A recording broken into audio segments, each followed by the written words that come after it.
That's funny. Now I'm going to be speaking on the stream to see if you can hear me, actually. I can. All right. I could hear you there. All right.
Hi, everybody. Welcome to the Negocios Infernales play. I am going to welcome all of our guest players here today. Hello, everybody. How are you doing? Great. Hi. Hi. Oh, Very excited. Yay!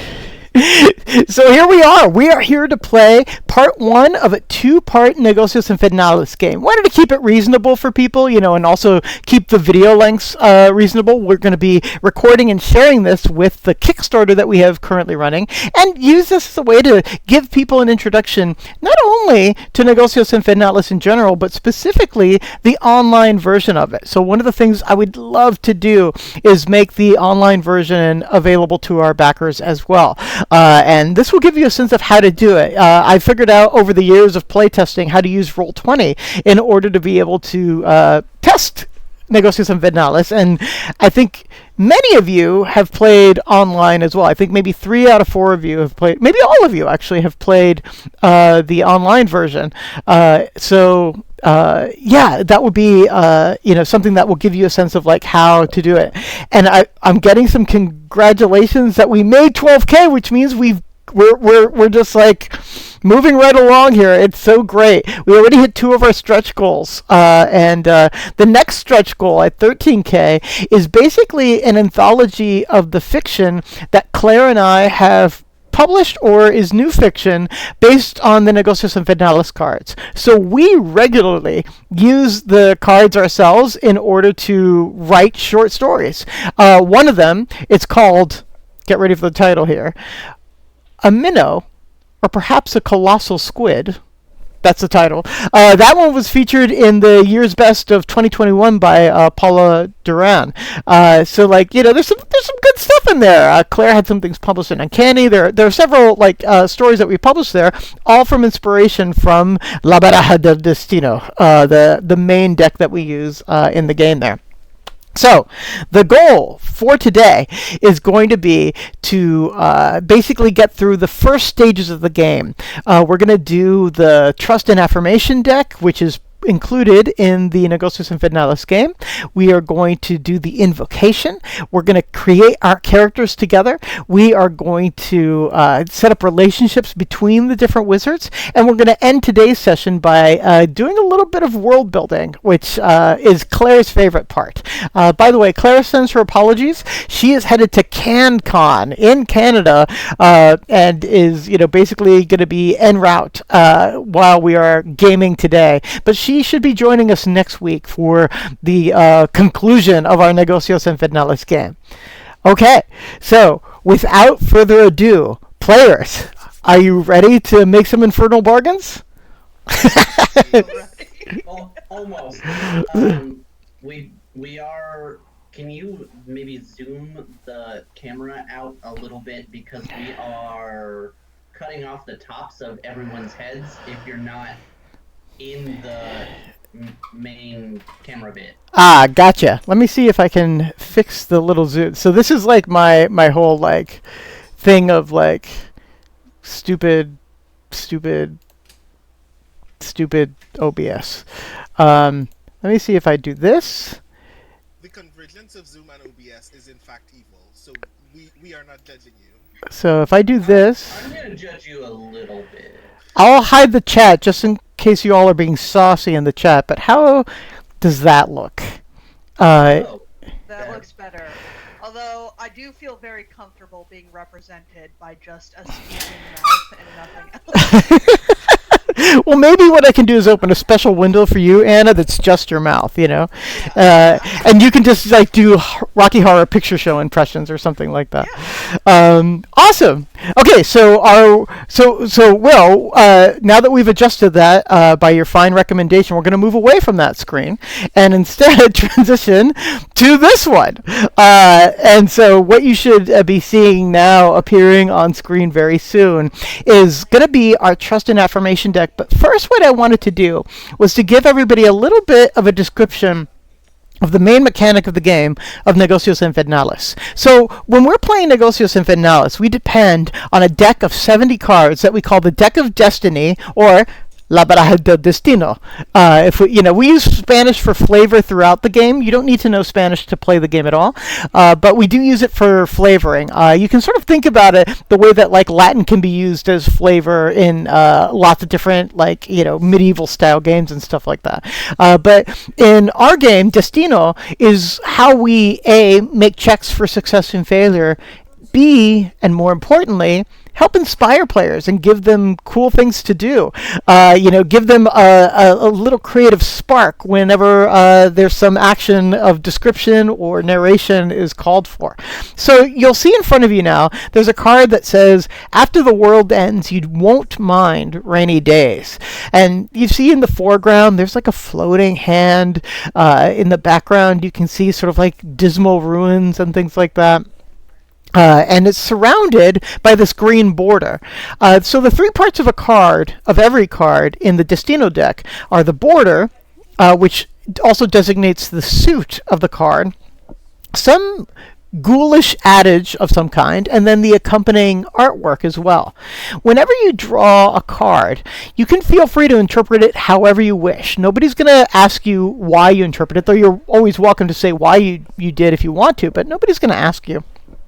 And you can use the smallest scintilla or the largest zeitgeist milieu, overview that you want to. So just feel free to grab any little detail and use that to kick off your narration. Use the words only, or use the image only, or use the border only, or some little speck of a detail anywhere throughout. A single letter, maybe one word that excites you, piece of punctuation.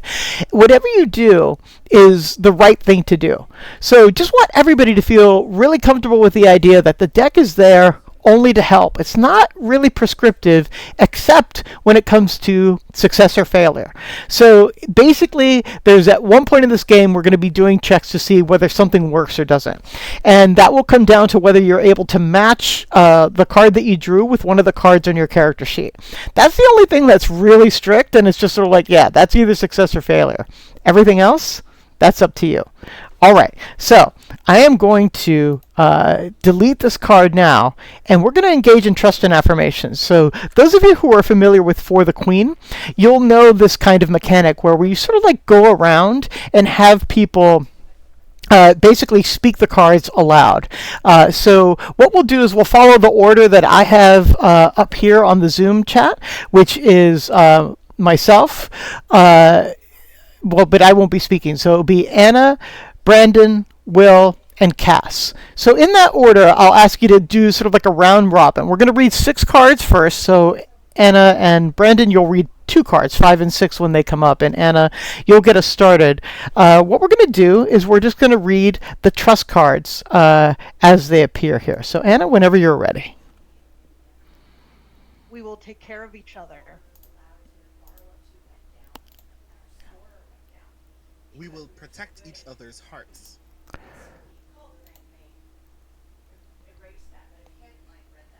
The game stops the moment anyone stops having fun. We will change the game to make it fun for everyone. Nothing is written in stone. We can change anything. No game is worth hurting others. No game is worth hurting others. We really want to take care of each other as we're playing today. So the first thing I'd like to ask our players to do, in the Zoom chat, if you will, please, kindly write down anything that you would like excluded from the game, and anything that you would like to draw a curtain over and maybe happen off stage. Just in case people don't know, this is a very traditional sort of way to make sure everybody's having a good time in the game. It's called Lines and Veils, and so you can think about a hard line that people should never cross, and then you can think about a veil. Like, okay, we're going to fade to black here, iris out maybe, iris out with a heart oftentimes, in order to let that happen, and then we'll fast forward a little bit and sort of pick up so that there can be that content, but not the grisly details of those sorts of depictions. So, friends, if you would kindly just write in the chat line, and then whatever the line might be, and veil, and then whatever the veil might be. And I'll give you a few minutes to do that. In the meantime, I'll take a look here over at the chat. I've got a two computer setup here because I don't have like the fancy screen setups and stuff. Oh yeah, and thank you so much for being here, chat. We welcome you with open arms. We're really grateful to have you here to watch the game unfold. I also want to just say thank you for all of you who are backers. I can see already, like many of you who are in the chat are also backers. We hit our goal super fast in under 12 hours, and we've already hit 2 stretch goals. So we've had a pretty amazing run, and we are just so eager to get this game in your hands. So friends out there, thank you so much for all the support that you've given us. And yeah, there's going to be more good stuff coming for sure. And we're going to be doing these playthroughs. A little bit later, we're going to have a Halloween Infernal Salon. We hope you'll join us for that as well. It's going to be, right on Halloween, I think. And other fun stuff coming up as you do that. So I am now going to flash over to Zoom and just see what our veils are. Of course, I won't say who says what. Of course, the goal here is so that people can say things and not have to answer to them. These aren't really things that you debate. Instead, these lines and veils are things that we honor, and it's one of the ways that we take care of each other as we play. Very common in role-playing games right now, and honestly, one of the best things to happen to role-playing games in the early aughts and the 2020s. I think role-playing games definitely were much more of a Wild West when I was starting to play, and full of toxicity and bad behavior. It's just different now, and all for the better, I think. So, pardon me just a moment. I'm going to cough a second here. Oh, good. Carlos, while you cough, one of the things the chat has been bringing up is that all our mics are very, very soft, except for yours. Let me see if I can fix that. We are all coming through pretty soft. Okay, speak a little, would you kindly? I would kindly. Yeah, it does seem like it's pretty soft. So let me make an adjustment here.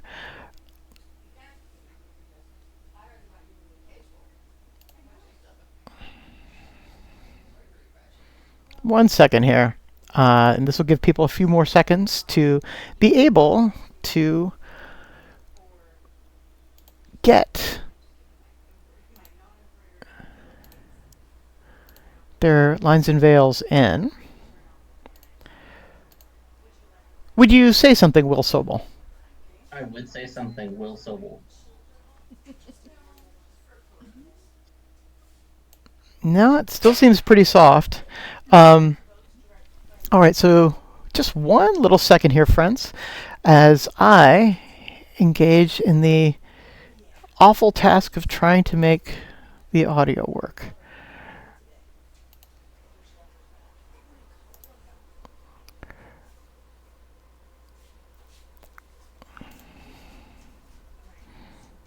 Should we just stream of conscious so you can see the audio? Oh my gosh, that would be so helpful. Anna, can you rap a few bars for me? Just beat out a 16. Don't do that. Please don't. I actually kind of do. Really don't. Technically, there is a thing. Quoting some 16th century poetry or something. That's more more in line with my skill set. Because I was gonna say, the sound tests that I typically do for streams are, I will just start reading the text of the Sherlock Holmes story, The Adventure of Charles Augustus Milverton, until someone tells me to stop. Oh my gosh, please. This is actually super. Years since the incidents of which I speak took place, and yet it is with diffidence that I allude to them. For a long time, even with the utmost discretion and reticence, it would have been impossible to make the facts public. But now, the principal person concerned is beyond the reach of human law, and with due suppression, the story may be told in such fashion as to injure no one. It records an absolutely unique experience in the career of both Mr. Sherlock Holmes and of myself. The reader will excuse me if I conceal the date or any other fact of which he might I trace will. the actual occurrence. We had been out for one of our evening rambles, Holmes and I, and had returned about 6 o'clock on a cold, frosty winter's evening. As Holmes turned up the lamp, the light fell on a card on the table. He glanced at it and then, with an ejaculation of disgust, threw it on the floor. I picked it up and read, Charles Augustus Milverton, Appledore Towers, Agent, Hampstead. Who's he? I asked. Oh, he's still going. The Okay. worst man in London, Holmes answered, as he sat down and stretched his legs before the fire. Is anything on the back of the card? Was that good yet, or should I continue? Continue. This is so great. I don't even want to play anymore. I just want to hear what happens next. Evening activity. Okay.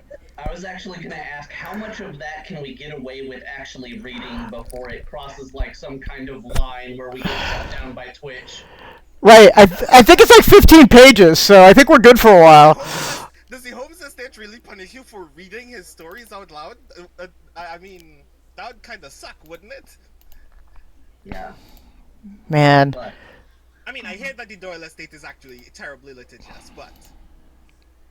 Someone has a theory on this on the chat that maybe Carlos's mic goes directly into OBS, but he grabs his Zoom audio. Oh, that's interesting. So Is your Zoom audio set to... God, is it just coming from the window capture itself, or do you have a separate audio capture for Zoom? yeah, that's a good point. Yeah, I was trying to make sure that I could be heard, but so let me see if I do this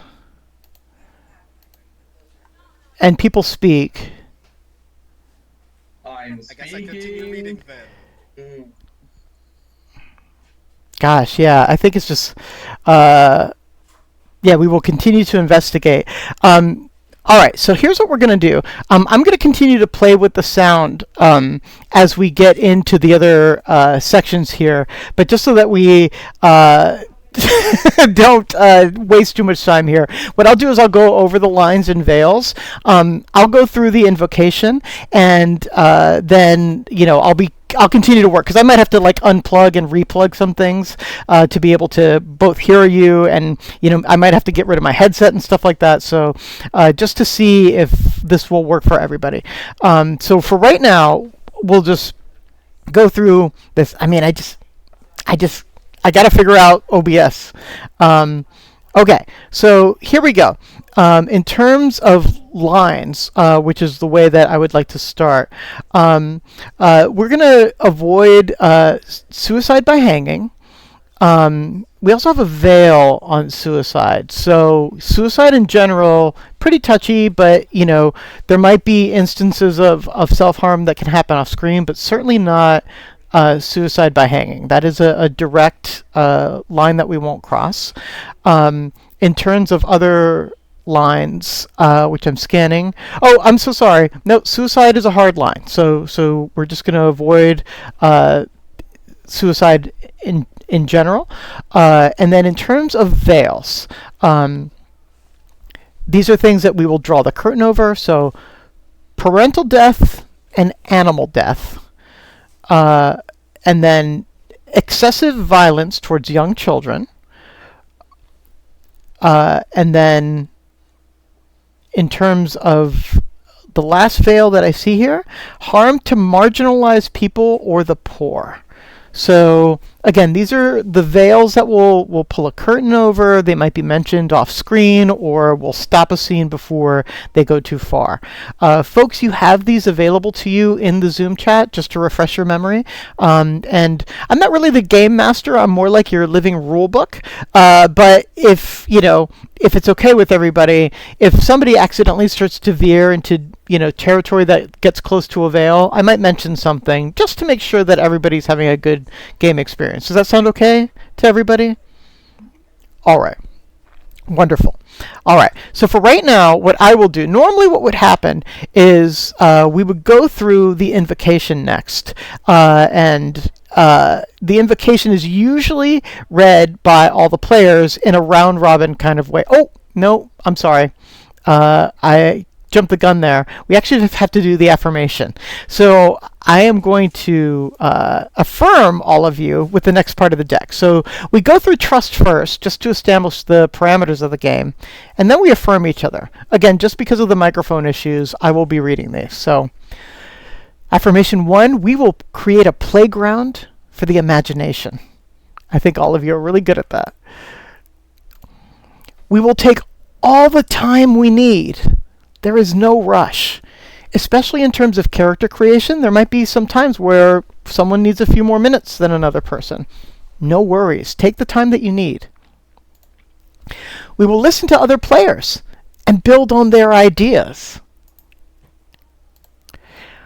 We will give ourselves permission to be wild.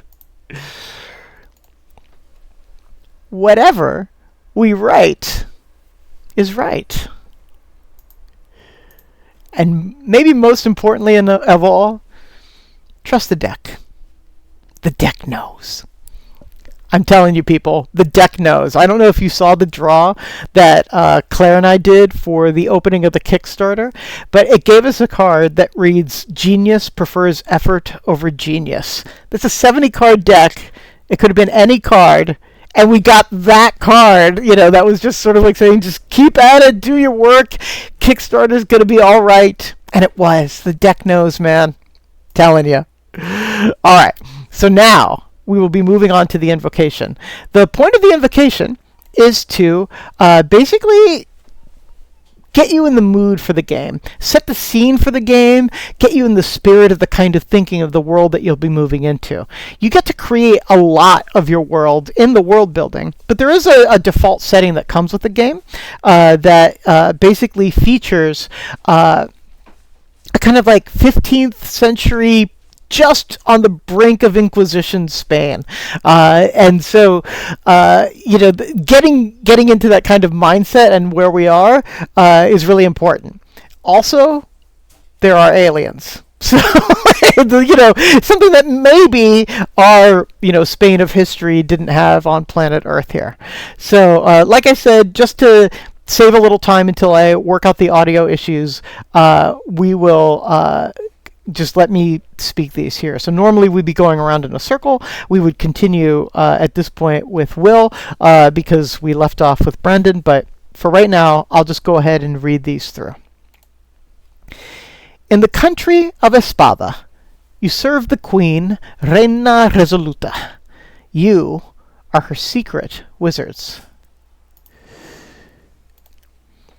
There were no wizards a year ago in Espada. Magic arrived with the aliens. Of course, you didn't understand that they were aliens. You still don't. Your blunderbusses are unreliable, your telescopes short-ranged, your engines clockwork, and your chemistry alchemy. You cannot imagine a universe you are not the center of. Usually the aliens do not make contact with civilizations as primitive as yours. But they knew you were headed for ruin. Reina Resoluta was about to sign religious persecution into law. Rather than let your world be destroyed by bigotry and fanaticism, the aliens made contact early with you to save you from yourselves. Are you devils? Asked a stunned Reina Resoluta when the aliens, one unremarkable afternoon, teleported into her throne room. Think of us rather as your benefactors, said the aliens.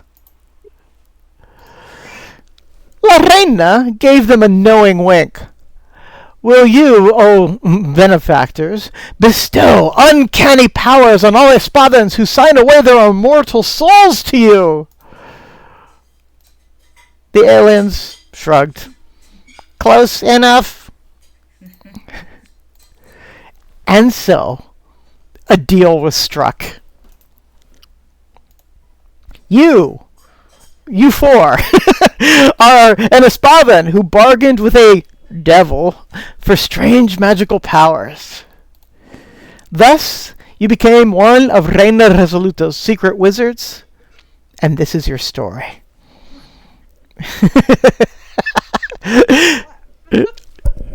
uh, Darn it, I wish I had the sound working right. Your evil laughs are giving me joy.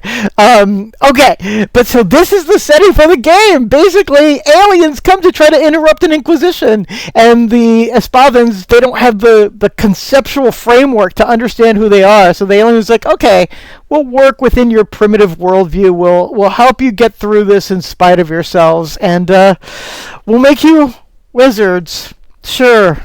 Okay. And from there, hijinks ensue. And the hijinks begin with character creation. So, so here we go. Before you right now are cards that describe what the suits mean. During character creation, players, you'll be able to access these to look at them and use them to help you develop your character. So, if you will each go into Roll20 and look under this place that I'm highlighting right now called Character Sheets, just if you press the slide, you'll see that there's Anna's character. And, oh, I am so sorry, Brendan. I misspelled your name. I'm going to change that right now. I've just got too many Brendans in my life and not enough Brandons. Okay. You're Brendan now. Yeah. So, I would like very much for that to not be the case. I am so sorry. I apologize. But you'll see that your characters are here. You'll be able to add in your characters. So the way that I've done this, I'll just click on Anna's. For what you'll do is you'll click on the edit button here. But in a moment, you'll see that you've got motivation, rolling court, magic, and doom. As we do each section, I'm going to describe what each of these 4 characteristics mean for your character. But for right now, what I want to do is have each of you just go ahead and press that edit button and make sure that you are able to edit. You'll scroll down right to here, and you'll see that there are going to be 2 slots. There's going to be this card language slot. This is basically just for you to write down the adage that's on the card that you select. This is just in case Roll20 explodes on us and we have to make our instance or something like that. But then the fun part begins with you describing what that card tells you about your character. So if you'll each do that right now, go into your characters and make sure that you are there, and just give me a thumbs up when you are able to do that. Oh, great. All right, friends. We've done this before. We know how to click on buttons. Geniuses! I told you already that button pressing is like above my. All right, so here we go. We're going to be drawing cards. So the way this works is this. During character creation, we're going to draw 5 cards because there are 4 players. Every time in character creation, there'll be a choice of 5 cards to do. Now, the way that it works is that the choice rotates from person to person, and because there are 16 cards and 4 players in Invocation, it would have landed again on Will actually to go first, because the order that we were following is Anna, Brandon, Will, and Cass. So Will, you're going to get the first choice of the 5 cards. Then Cass, you're going to pick from the remaining 4. Anna, you'll pick from the remaining 3. And Brendan, you'll then pick from the remaining 2. But then that's going to rotate. So then Cass will go next first, and then Anna will go first for each of the 4. So everyone will have a chance to get a first choice on a card. And you can choose anything in round 1. In round 2, 3, and 4, your choices will be also limited by the suit that you choose. So we might have to make some other choices or accommodations there. But basically, what we're trying to do right now is figuring out what your wizard's motivation is. What gets them up in the morning, and what are they thinking about last thing before they fall asleep?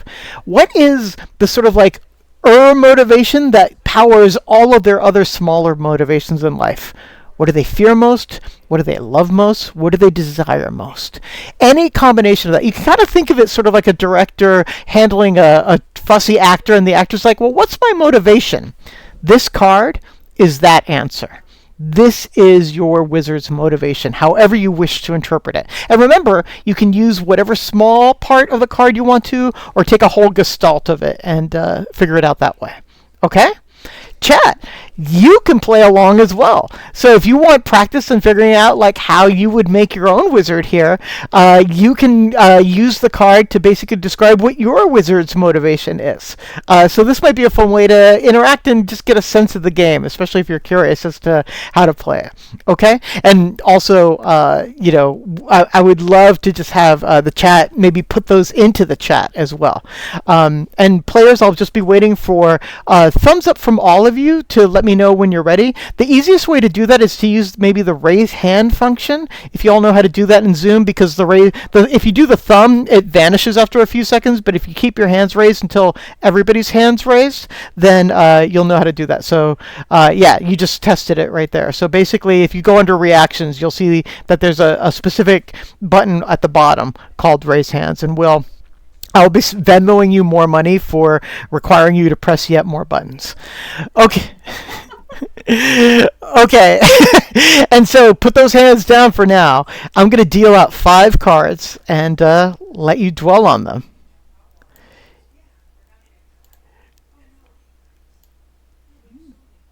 So, card number 1. Morality rots faster than shrouds. Card number 2.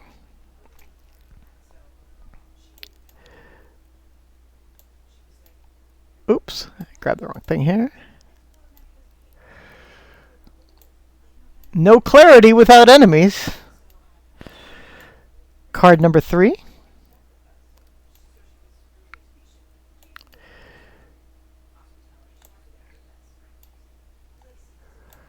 And yet, however stumblingly, progress. Or, equally valid, and yet, however stumblingly, progress. Just depends which syllable you wish to accent there. Card number 4. Perennial favorite here. Even dragons are murdered for their gold. And then finally, Claire really likes this card.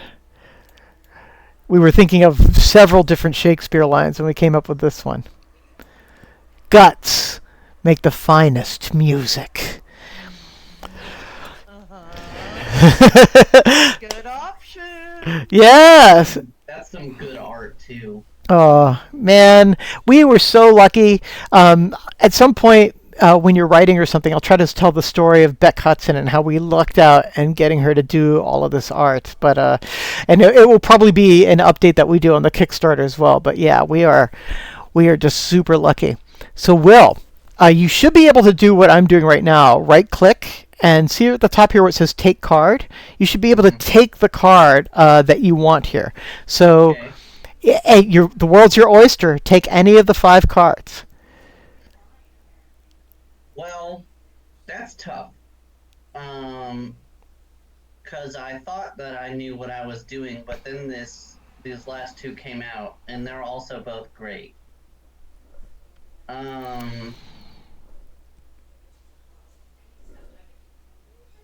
Geez, there's such good concepts here. Do I need to justify my choice to you right now? No. And never, actually. And remember, I need to work on the sound anyway, so your justifications will only be to me. Which, I may be the least important person here, so feel free to just grab a card and... Okay.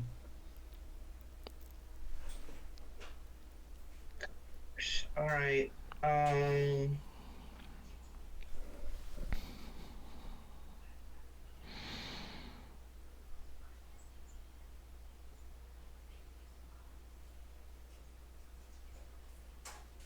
Alright, I'm going to take the dragon one.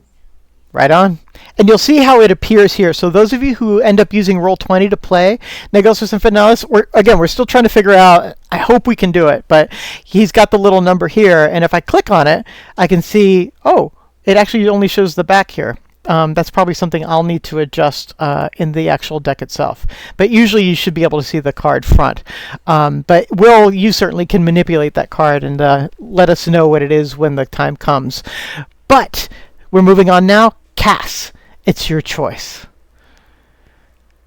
I am so instinctively drawn to one card. Uh-huh. I think I know which one, perhaps, maybe a little bit. Yes, but because of that, I am going to go for something very different. I love it! Awesome! They're keeping us on our toes. Oh. It's me next, right? It is.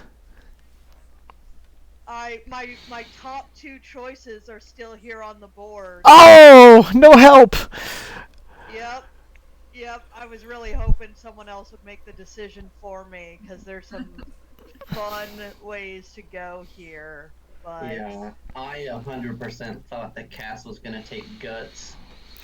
That was the one I was thinking of. I think I'm going here. Awesome. And Brandon? I am so very glad that my number one pick was still there, so I'm taking it immediately. Amazing. Sometimes the universe cooperates. Okay, friends.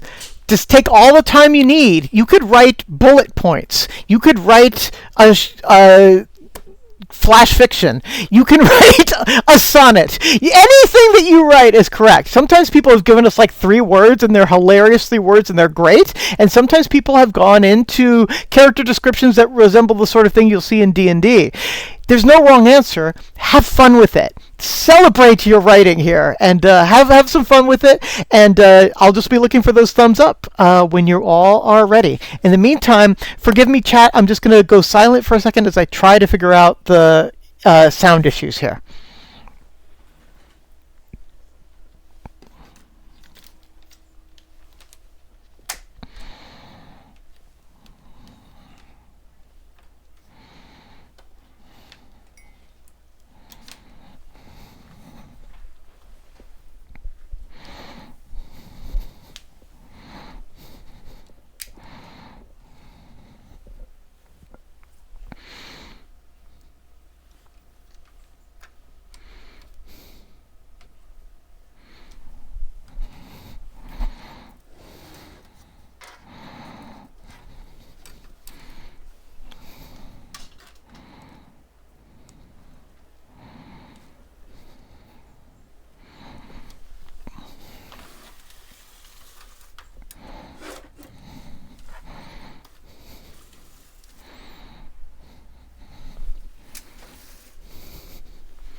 Can you hear me now?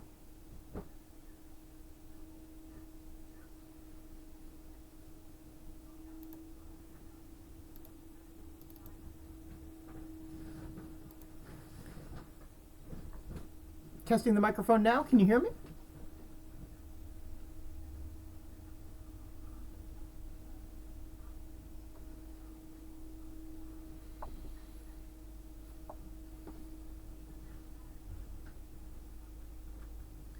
So chat is saying they can hear me right now. You can't hear me on Zoom though, right?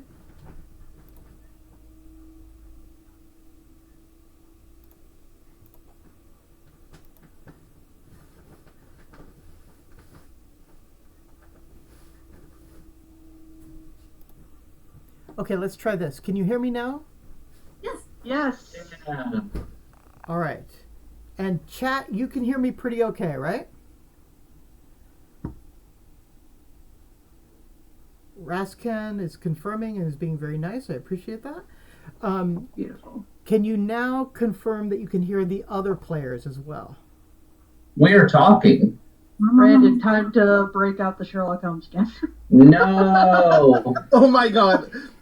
I will spare you the rest of this story. We will save it for the other time, but can you hear us? Talkie talkie, speaky speaky, words. Coleman says yes. All right. I think that's as good as it's going to get right now. It's like the crappiest mic I have, but it's also the one that works, so it's the best mic I have. So that's what we're going to go with, folks. Welcome to Twitch. Classic horror, better is good because it's not bad. Right. All right. I see 2 hands raised. Brendan and Will, are you still working? Oh, I'm good. Oh, you're good. Okay. And Will, it has his hand up now. So, all right. You may lower your hands at will. And what we're going to do now that we have microphones working is we get to hear what your wizard's motivations are. What lies beneath their I'm not going to even say it. That would be spoilers, and I can't spoil because I don't even know what you're going to say. So I am just going to ask us to start in the order in which you chose cards. Will, what is your wizard's motivation? My wizard's motivation is slowly plotting the murder of the other court members to dissolve their wealth and power. Wow. Okay. We're getting off to a good start here. Amazing. My character's motivation is to not get murdered. Yeah, can I change my motivation to not die? That's amazing. I also want to say, just as a conceit of the game, you all know that you all are wizards. It's part of what you know. You don't know that everyone is a wizard who has taken powers from the aliens, but you do know that in your court, you are wizards working for Reina Resoluta. So it's a good conceit to remember that, Will, your character can definitely decide that, yeah, all these other people must die. Terrific. Cass, what is your wizard's motivation? My wizard is a little bit of a grave-robbing academic who spends an unhealthy amount of time in the ossuaries and the crypts developing fiction of other people's past lives. All they want to do is just hang out with dead people, learn from dead people, occasionally take dead people's things in order to finance their time with dead people. They really like bones. Yeah. Amazing. We've all been there at some point or another. So we're just all putting in self-inserts. Yeah, you're supposed to make up stuff that isn't, real stuff about you. Yeah. I didn't include cats. No, that's true. That's true. Definitely can't be you, though. Awesome. Anna, what is your wizard's motivation? Well, you see, my family has suffered from an egregious illness that has been passed down the line as far back as human memory goes. And I am trying to find the cure to this illness, and the illness is that I just kind of sneeze like a lot. And everyone in my family, it's like every couple minutes, and it's destroying our lives, and I need the cure. So that's my motivation. My God, I love it so much. It's like photophobia, but also lunophobia. Like photophobia is if you look at the sun, you sneeze. Yeah, I don't know. Yeah, but now you also have like lunophobia and like all the phobias. I love it. That's And amazing. so you're just an allergist. Yeah, I have You're bad an allergies. allergist. That's my motivation. Terrific. Allergies are worrying. I get it.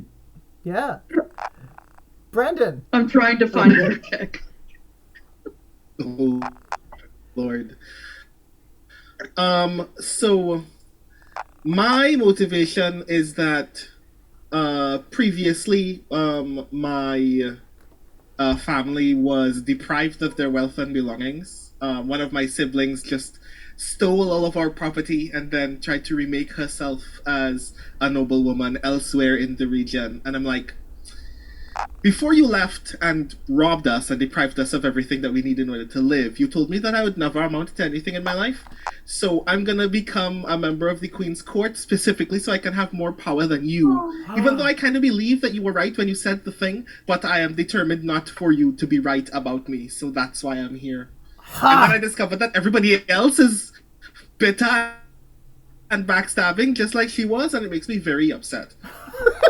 And Will's trying to take you back down again. Oh my gosh. Yeah, well, we might come to blows at some point. I'm very sorry. That's okay. Yeah. That's fine. You'll- Bring dead people. I'm sorry, go ahead, Cass. I can bring Brandon's character shiny things from dead people if it helps. It might a little bit, to be perfectly... I mean, shiny things are always good. Yeah. Right on. Okay, we already have, the seeds of conflict laid bare before us. Terrific. So we're going to build on this now and do the second part of character creation. So the second statistic or the second feature of your character is the role that they play in court. So think of it this way.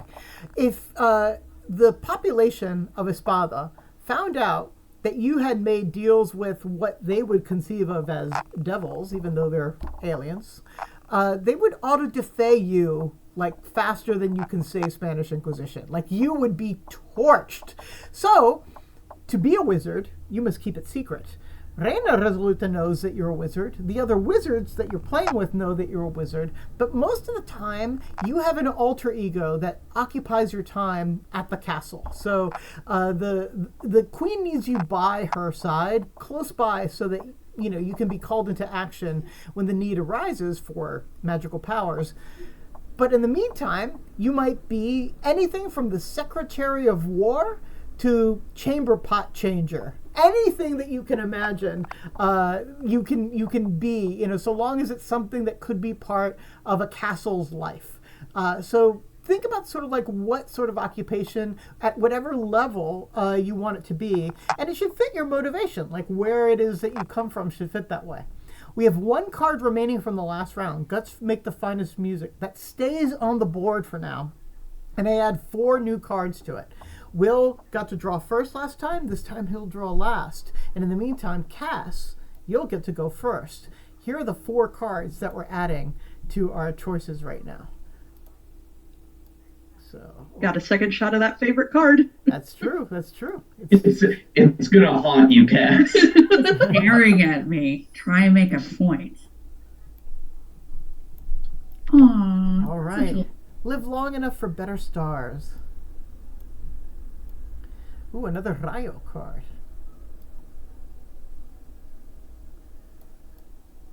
And we can't pick one that has the same suit. That's correct, and I'll explain that to the chat also, but that's correct. So keep that in mind.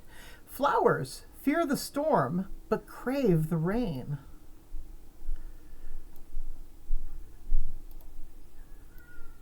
Ooh.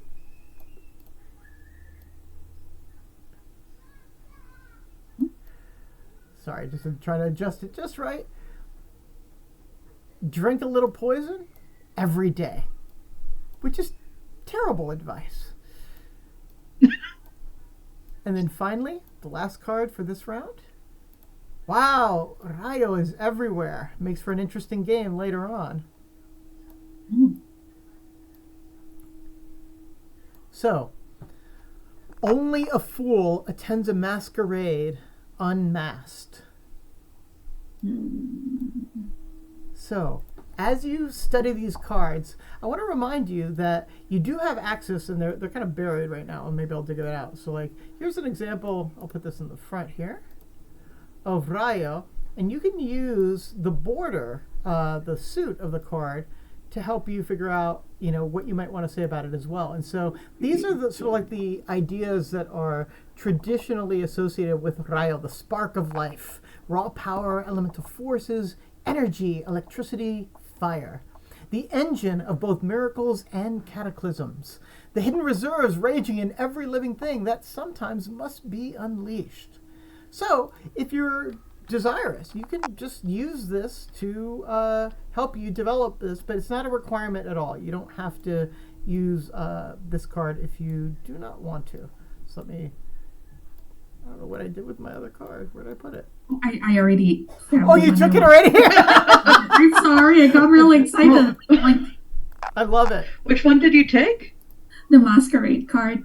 Oh, okay. That was a good one. That was a good one. Yeah, so just so chat knows, because they won't be able to see it for the moment, it said, only a fool attends a masquerade unmasked. Terrific.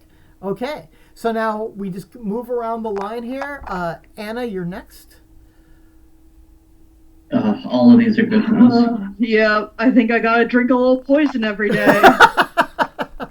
It's just too good. Nice. Oh, cool. And Classicer said that's the first time he's seen that card, and since you've seen so many of these, I'm glad to see that. Will, what's your poison, so to speak? Oh, I'm last.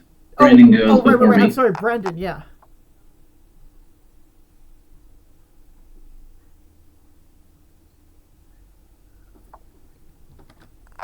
Brandon is thinking.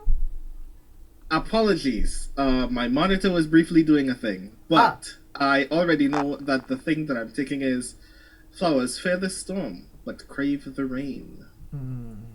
It's a world of contradictions. Now, Will.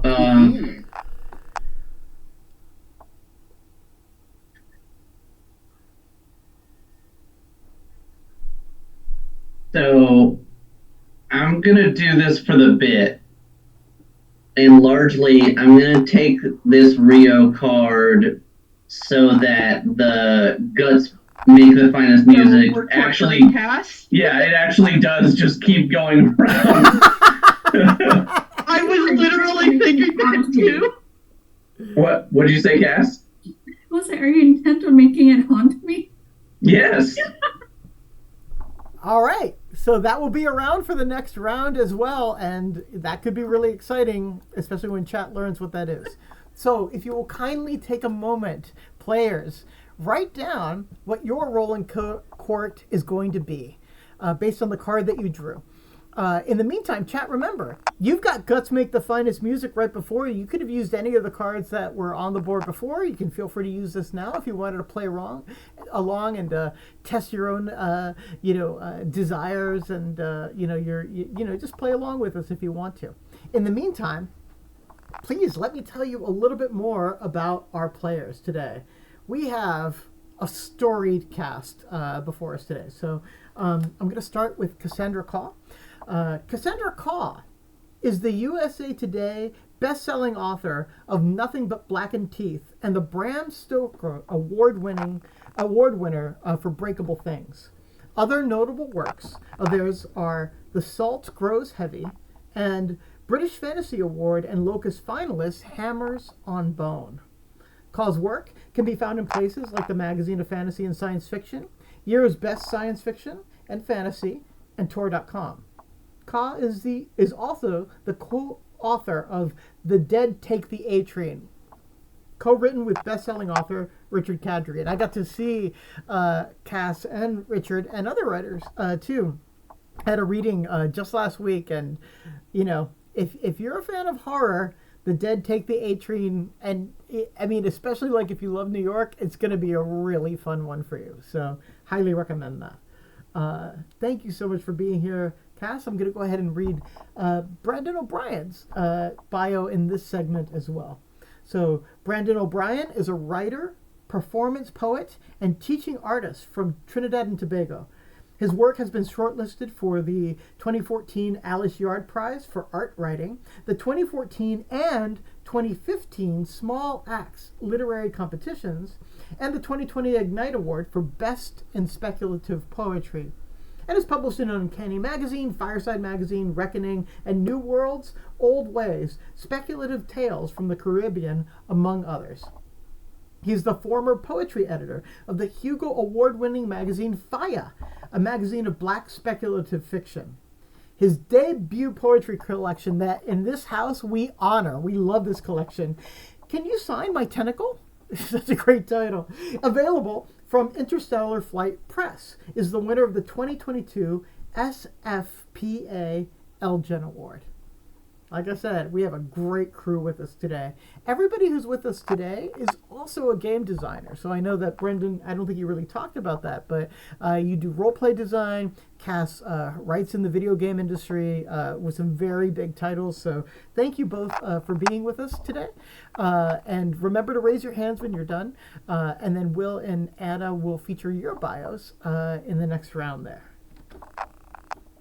Aren't they wonderful, chat? Let me just get all of They are wonderful.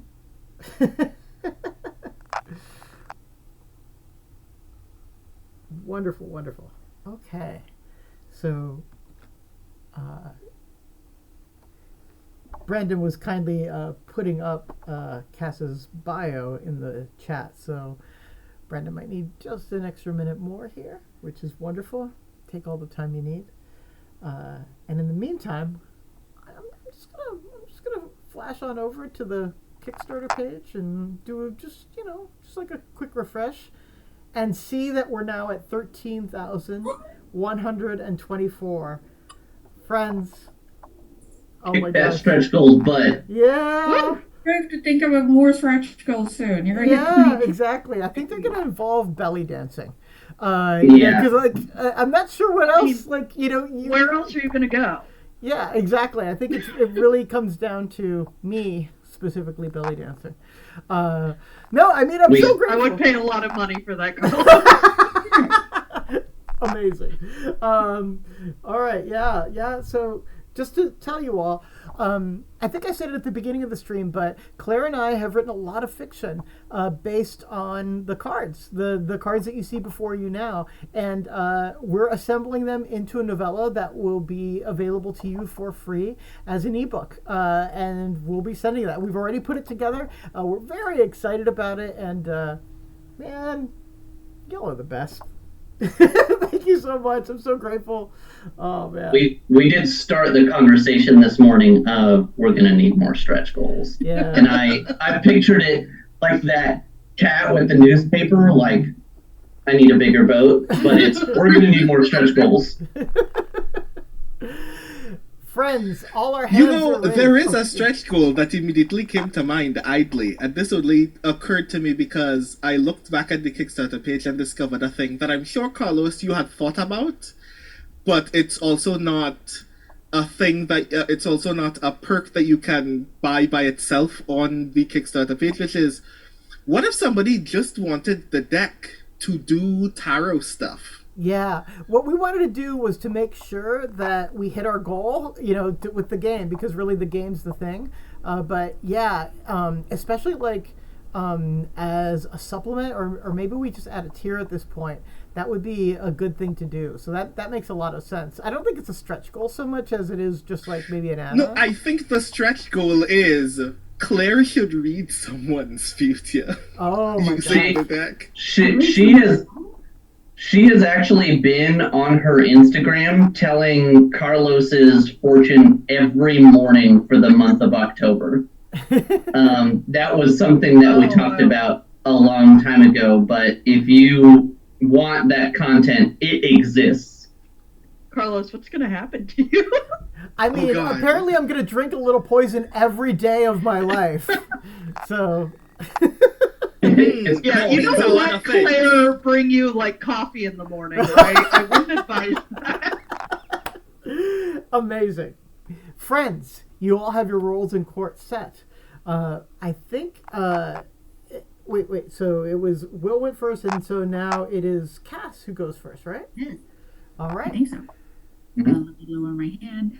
I jumped on that card because what else would somebody who is obsessed with dead people do aside from tailoring? My character spends all of her time essentially drifting from the crypts and has a little bit of a thing for creating period pieces without Wow. fully telling anyone anything. It just runs about dressing the court however they so please. Oh my And god. it's no one has yet commented on the fact that all the finery is a little bit ragged and occasionally smells odd, and once or twice has a few odd stains.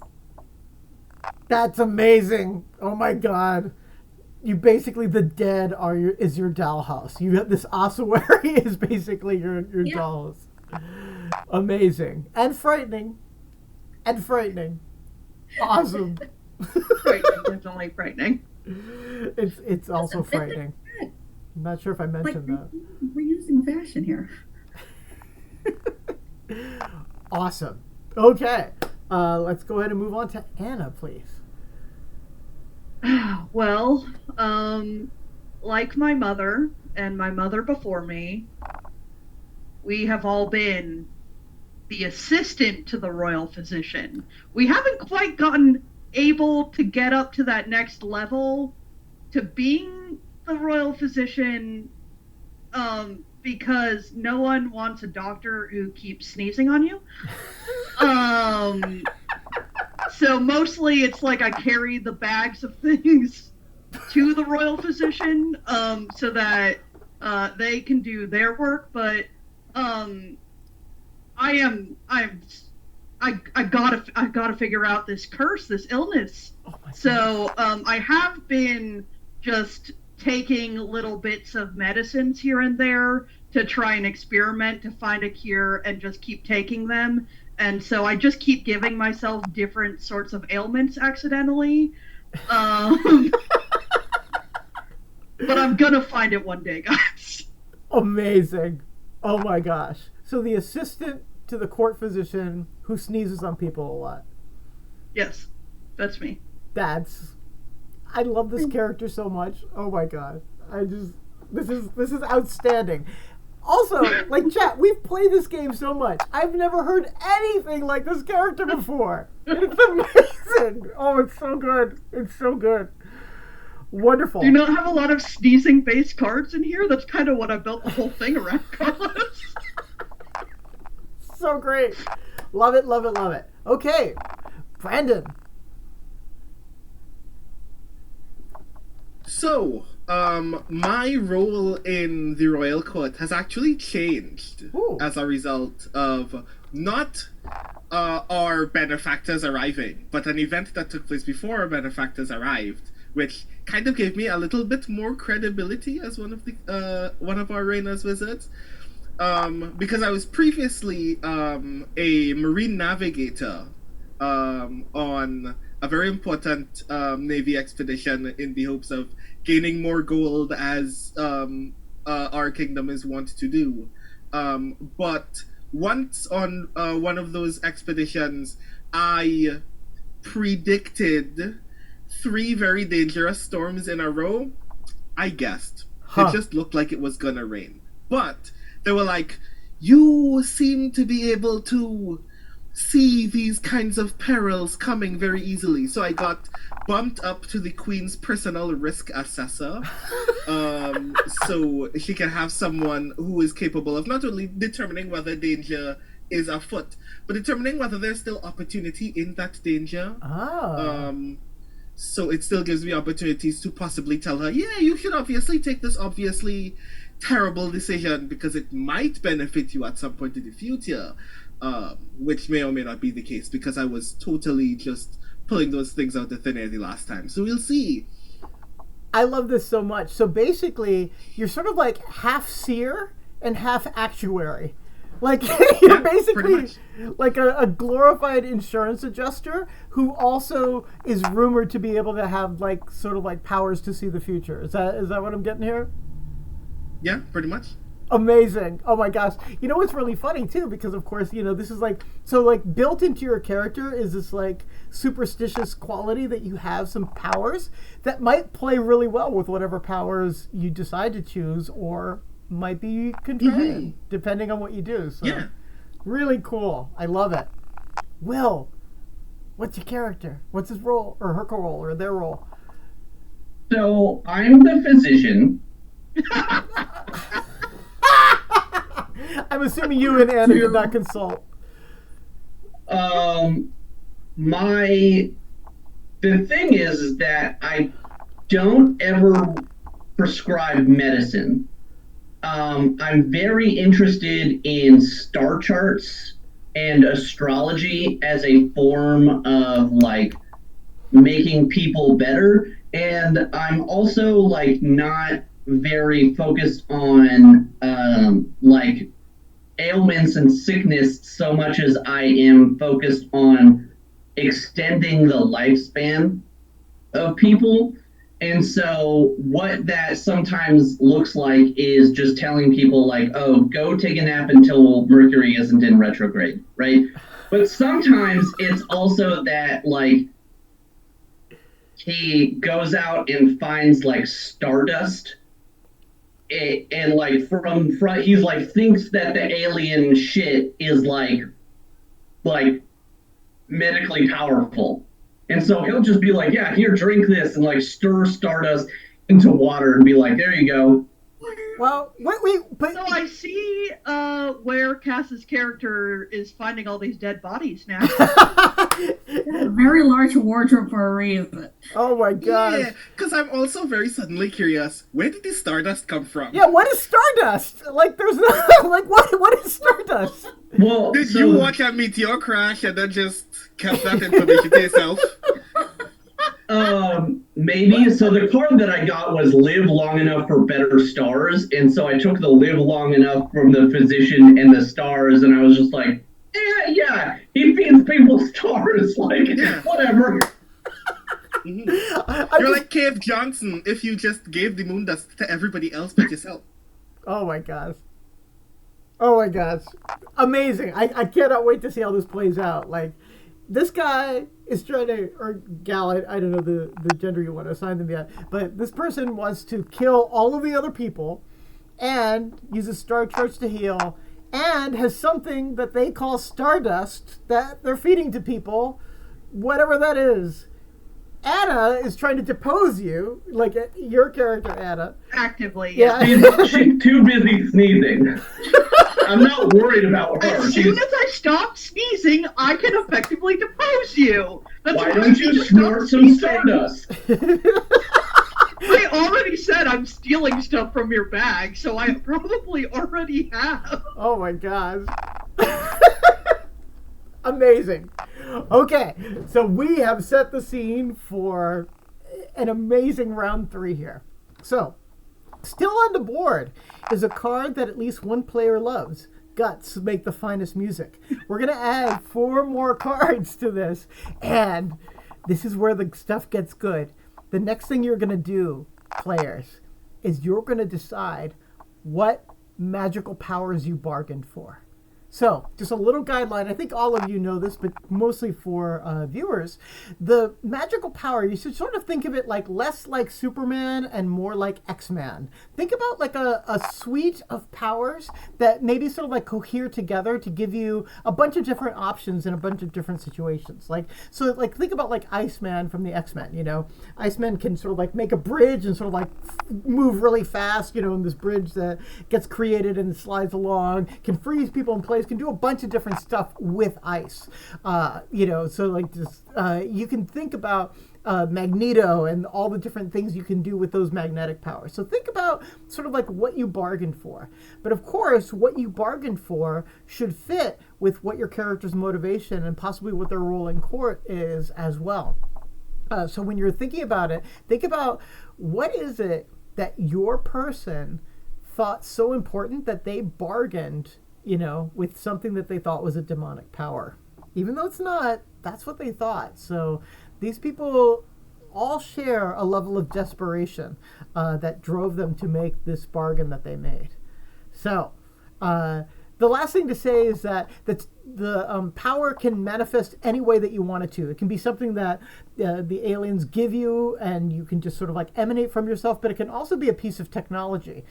So it can be an object that is like some futuristic piece of technology that you use, and that might even give you some more flexibility to think about what it is that you have in hand here. So, without further ado, and remembering that Anna gets to choose first, here are your 4 new cards.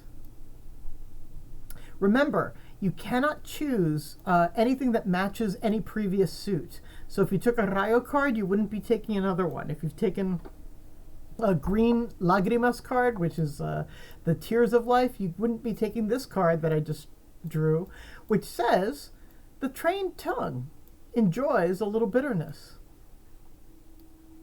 The next card here. Ooh, this is our first Aire card, the breath of life it represents. You can see its description here. So, quiet. Be still. Do you feel it? The thrum. Spooky. I like that one. This is a Rayo card, so those of you who have that wouldn't be able to take this, but I think at least one person has this available to them. Thrones make children of us all. Final card. Another Aire card.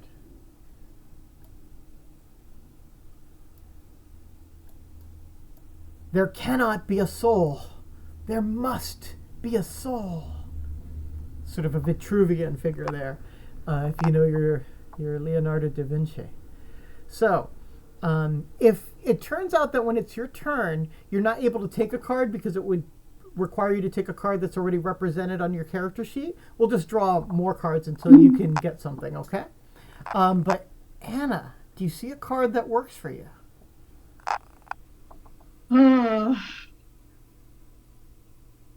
There's one I'm being drawn to. I don't know how I'm going to use it yet, but yeah. I mean, it's just so ominous. I love it. I'm going to take the thrum. Ooh. Nice. Brandon, you're next. And I took the one that I wanted, so I'm gonna take my second choice. Okay. Which is the trained tongue enjoys a little bitterness. Dang it, that's the one I wanted. Well, Will, the good news is you get to choose now.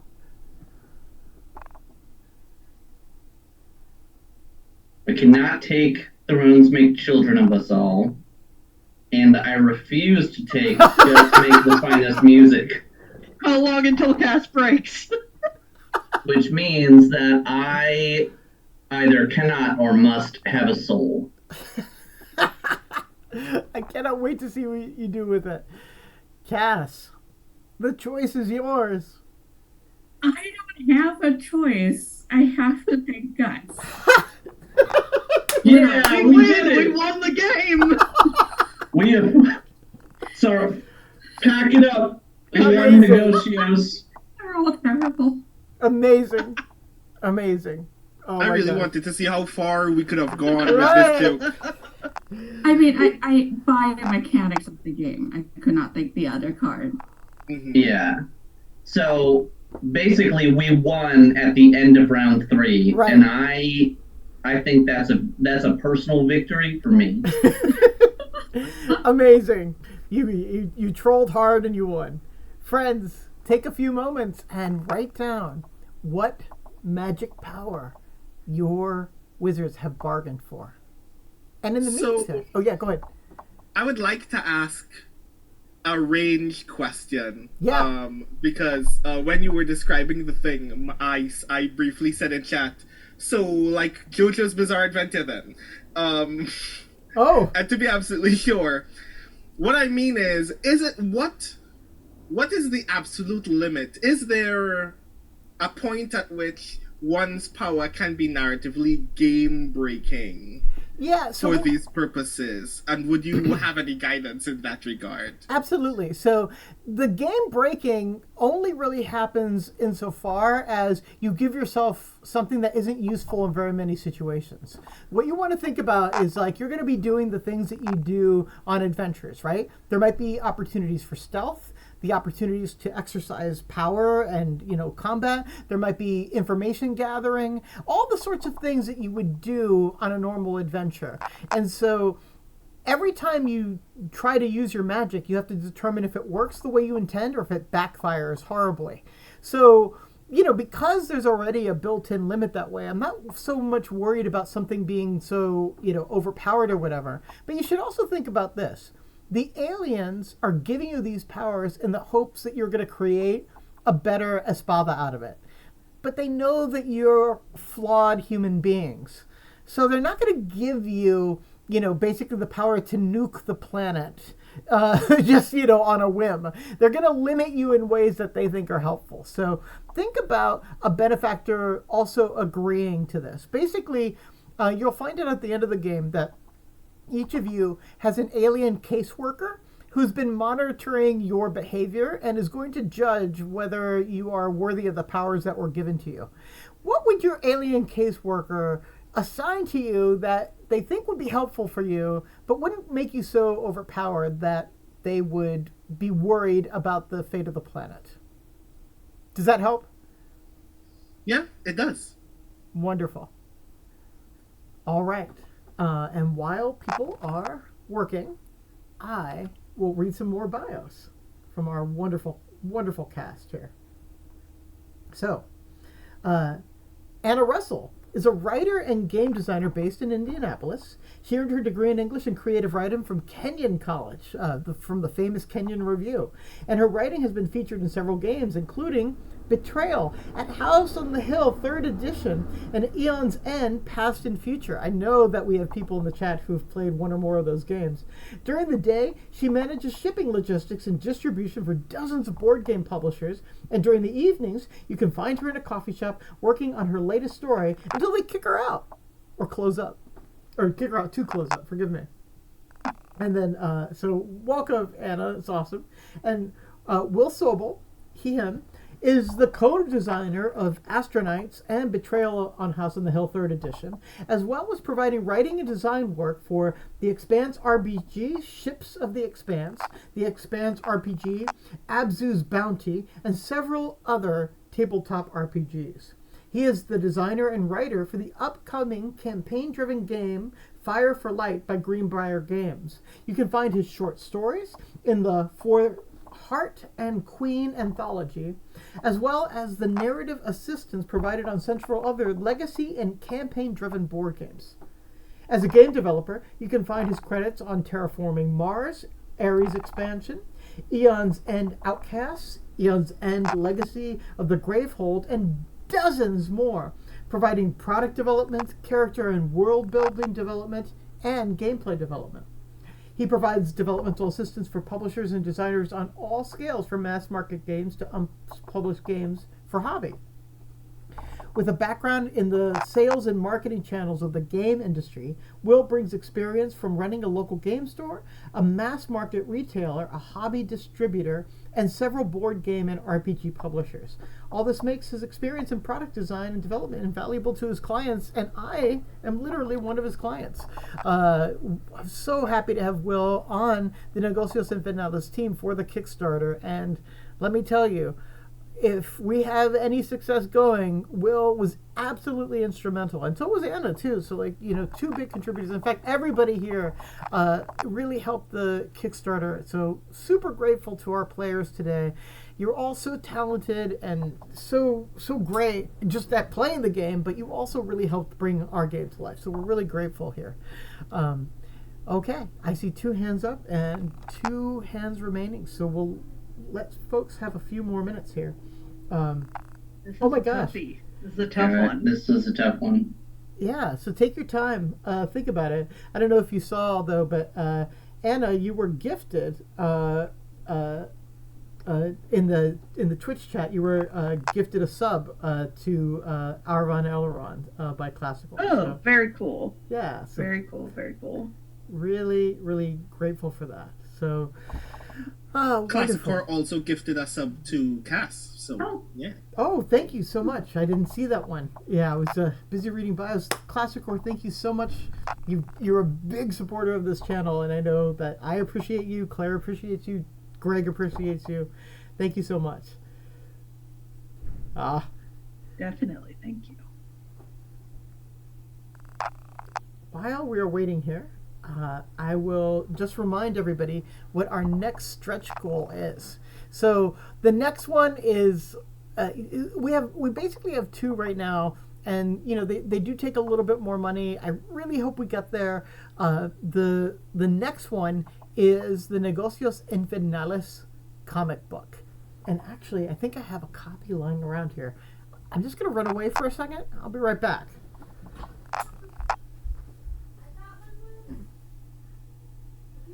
Oh yeah. If this is the comic book that I think it is very rad. Mm-hmm. All right, yeah, I'm just gonna switch our view here for a second so that I am able to show everybody this here. Give me just 1 second here. All right, and now I go to Zoom and I pin myself. Here we are. All right, everybody. This backwards, unfortunately, but it's not backwards in real life, I assure you, is the Negocios Infernales comic book. It's an 8-page comic book that basically explains the story of the game in all of the rich detail and grandeur that sequential fiction can offer us. This is what we want to put in the box for everybody, so that when you're getting ready for the game and you're just talking to people and stuff, people can instantly get an even fuller picture and have some images to help them picture the world that they're going to be walking into here. So let me unpin myself, but that's going to be our next goal. It's at 16,000, and everybody's already done so much. It's like it would be so amazing to be able to put that into the Negocios Infernales box, and hopefully that will be something that people will be desirous of. I'm seeing that there are people who saw it at Gen Con, because when we had Gen Con, we played the game with a bunch of wonderful people, and I'm so grateful to them, but we were able to give them one of the comic books there and stuff. So we're hoping to make that just something that we give every single person who backs the game. We'll do that at 16,000 if we can get there. So hoping that we can. All right. It looks like everybody's ready. It looks like everybody has figured out what fell magical powers they have bargained for. I think this time we're starting with Anna. Is that correct? I believe that's correct.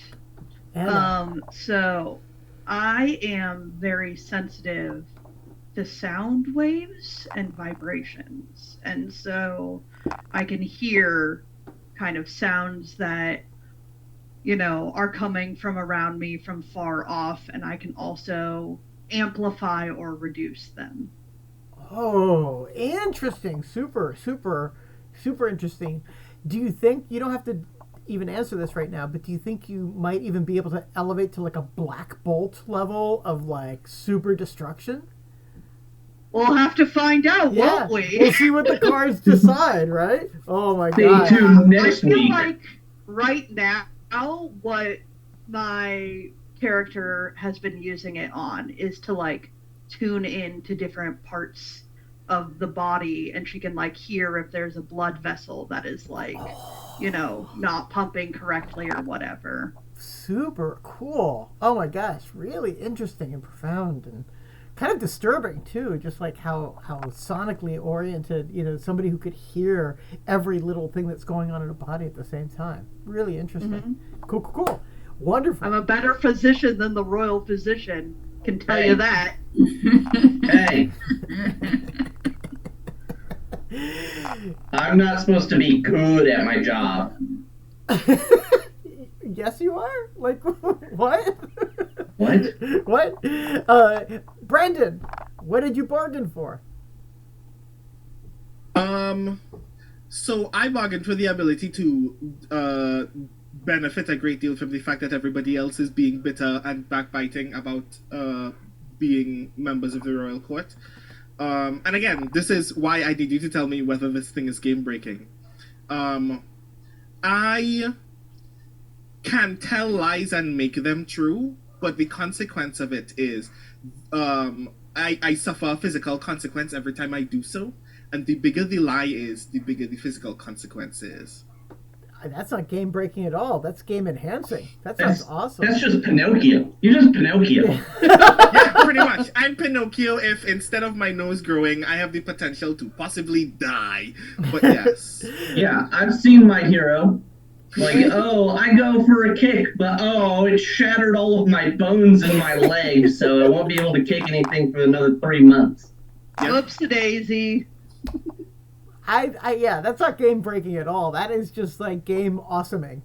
So yeah, that's gonna be a ton of fun to play. And again, like, you know, one of the things that you learn is that people might think that they've got like this OP kind of power, and then you get in the game and you see that it backfires, and you're like, oh, what do I do now? So, you know, again, the game has a rectifying mechanism for that sort of thing. Awesome. Will, what did you come up with? So, I can peer into and influence people's dreams and nightmares, as well as sort of influence their, like, physical state of being, and not in a way that is, like, healing, but... We never had any doubt. Yeah. But it is, like... I can make you think that you're feeling better. Oh my god, you're like a walking, talking placebo effect. Yeah. And I can kind of influence that and also their dreams and nightmares, but I can no longer dream. Oh. So just like you just stopped completely. Yes. The moment you made the bargain. Wow. I'll be curious to know if your character misses dreams. Interesting. Wonderful. Why you're so bitter.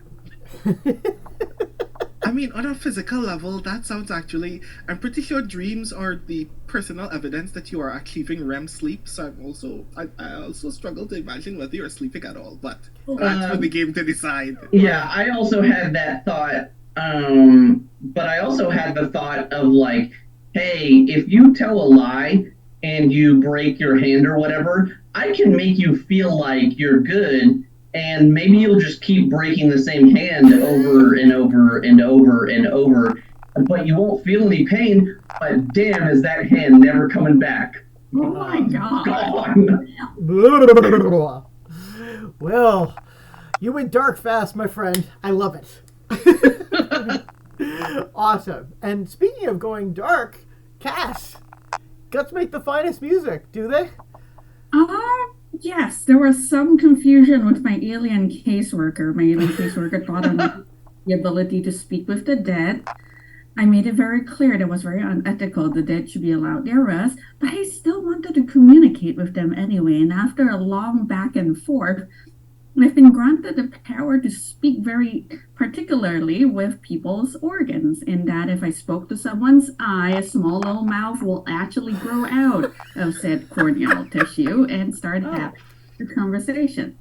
How dare you will me and then come up with that shit? What the hell? Oh my god.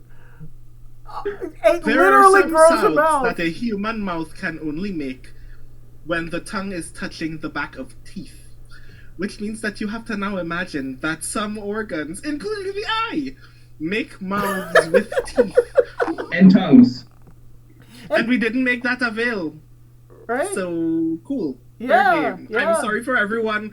I guess next week we need to put content warnings in the chat for some folks. I think so. I will say, Cass's character is now probably the best physician because they can actually just ask speak the to part the of you body what happened, yeah. and say what's going on. Yeah.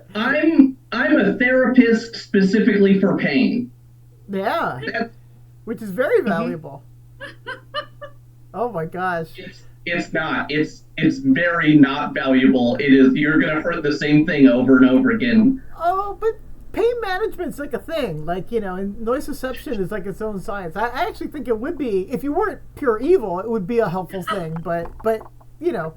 Pure evil. I'm a little ignorant and misguided at best. I just want to say I used the conditional there. I used, the subjunctive for, worded pure evil. So like if take that as you will. Okay. Friends. This is my favorite part of the game. So here's what you have to imagine. You are a person who lives in a corollary world to a 15th century Spanish court. You have a mindset that thinks that you were willing to make this bargain, but you think you have destroyed your chances for eternal happiness in an afterlife because of it. You think that you have made the deal that has sealed not only this life's fate, but the next life's fate. And the only justification you could give for it is that something was so important to you that you wanted it to happen, and you were willing to give literally anything for it, including your future. So, what you have to imagine now is, what self-fulfilling prophecy does your wizard think awaits them? Basically, for doing the thing that they've done, for making this bargain, what do they believe awaits them in the not too distant future? How are they going to suffer a fate worse than death? So this is going to be what we call the doom. And there are some mechanical considerations here. So your doom might be activated sometime in the game itself. That is, there is a reason why your character may want to have their doom fall upon them in the middle of roleplay in order to basically save the game. So if that happens, your doom actually has to be something that befalls you. So rather than think existentially about what would hurt your character's mind and heart more, think about what would hurt their head and their chest and whatever they've got going on in their pants and their shoes. Like, physically, what is going to happen in game if you have to activate your doom? So think of it this way. Instead of saying, like, the love of my life will suddenly hate me, that's like a little abstract and whatever. You might say something like, oh, the love of my life hates me, and she literally teleports in front of me, and she's pointing a gun at my head. Like, that's the sort of thing that you should think about, because it should have consequences that you can enact in a role play situation, which basically means in a theatrical kind of way. So rather than thinking sort of like abstractly about like heartbreak or philosophical whatevers, think much more about like, how is your doom going to be enacted if you have to activate it? So just to be sure that you're clear here, your doom is something that you think you deserve for making an infernal bargain. It's something that you think is going to happen to you. And in fact, you insisted upon it. The aliens would have been happy to not include a doom, but you're like, no. You're not going to get away with that. You're going to manipulate the contract in some way. I want this in writing, so that you know what it is that befalls you. So this is your doom, very much like your choice. What does your character think awful fate awaits them? We're going to draw 4 cards. You'll have the current card, which is Throne Makes Children of Us All, available to you if you haven't picked Rayo yet. And we'll see what else we draw here to add to this final component of your character. Remember, you can't take any suit that you've already taken. So if you've already got this brown suit, which is carne, or the meat of life, you wouldn't be able to take this. But otherwise you would. And this one says trees eat meat. This is an Espacio card. So the Espacio suit is basically all that lies beyond human ken, human understanding. And this one says, language walks you on its leash. Remember, you don't even need the words. You can just use any part of the image to inspire you, any part of the suit. Another Espacio card. Oh, gotta twist it here.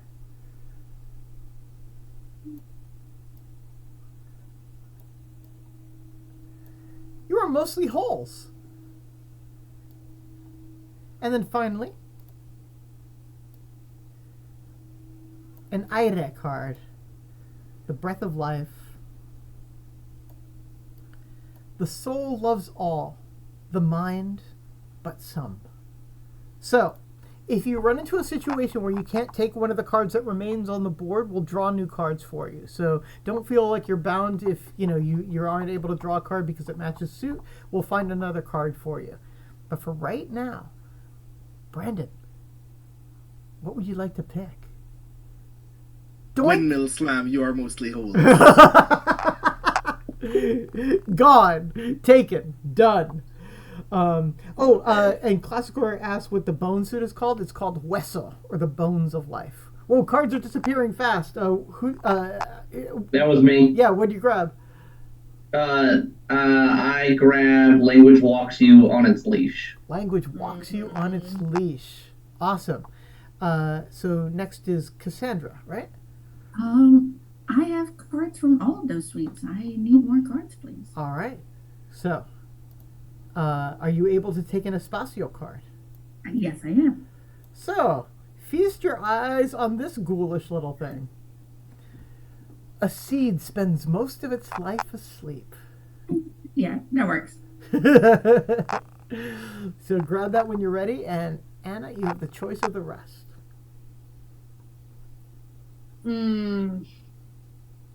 Tricky again. Tricky again.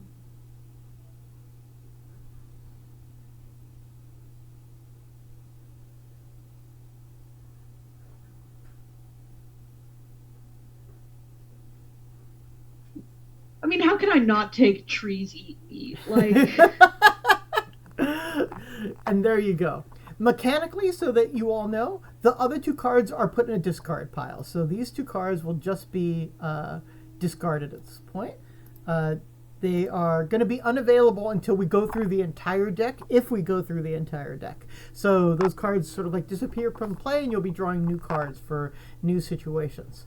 But right now, please take a moment and go ahead and write down what your character's doom is. What awful fate awaits them. In the meantime, I hope chat has been playing along and enjoying the game so far. Just want to remind you that I'll go ahead and put it in the chat, but the Negocios Infernales Kickstarter is running. So if you haven't backed yet, maybe you want to. Maybe this seems like fun to you. So I'll just go ahead and in the chat light up the Negocios Infernales link. It will take you to the Kickstarter page that we have running right now. We just made our next stretch goal, which is just absolutely amazing. Cannot wait to share those stories with you that we've been writing, and hoping that we're able to get to the point where we make our next stretch goal, which is going to be that comic book that I showed a little bit earlier, because it's really fun. It was really fun to create. Claire and I did the writing on the comic book, and the artist who did the artwork for all of the cards for the Deck of Destino, that was Beck Hudson, and she also did the art for the comic book. So we're just so pleased and so lucky to have her on the team as well.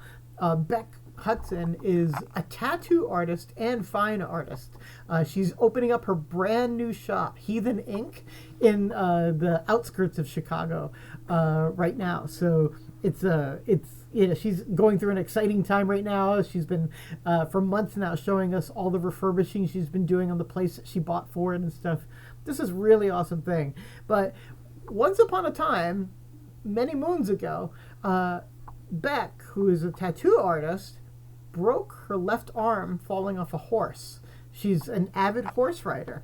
And when you break your left arm, you can't do tattoo art. You actually need two hands in order to make tattoos, which I didn't know. And so, or at least Beck says that when she does tattoos, she needed that.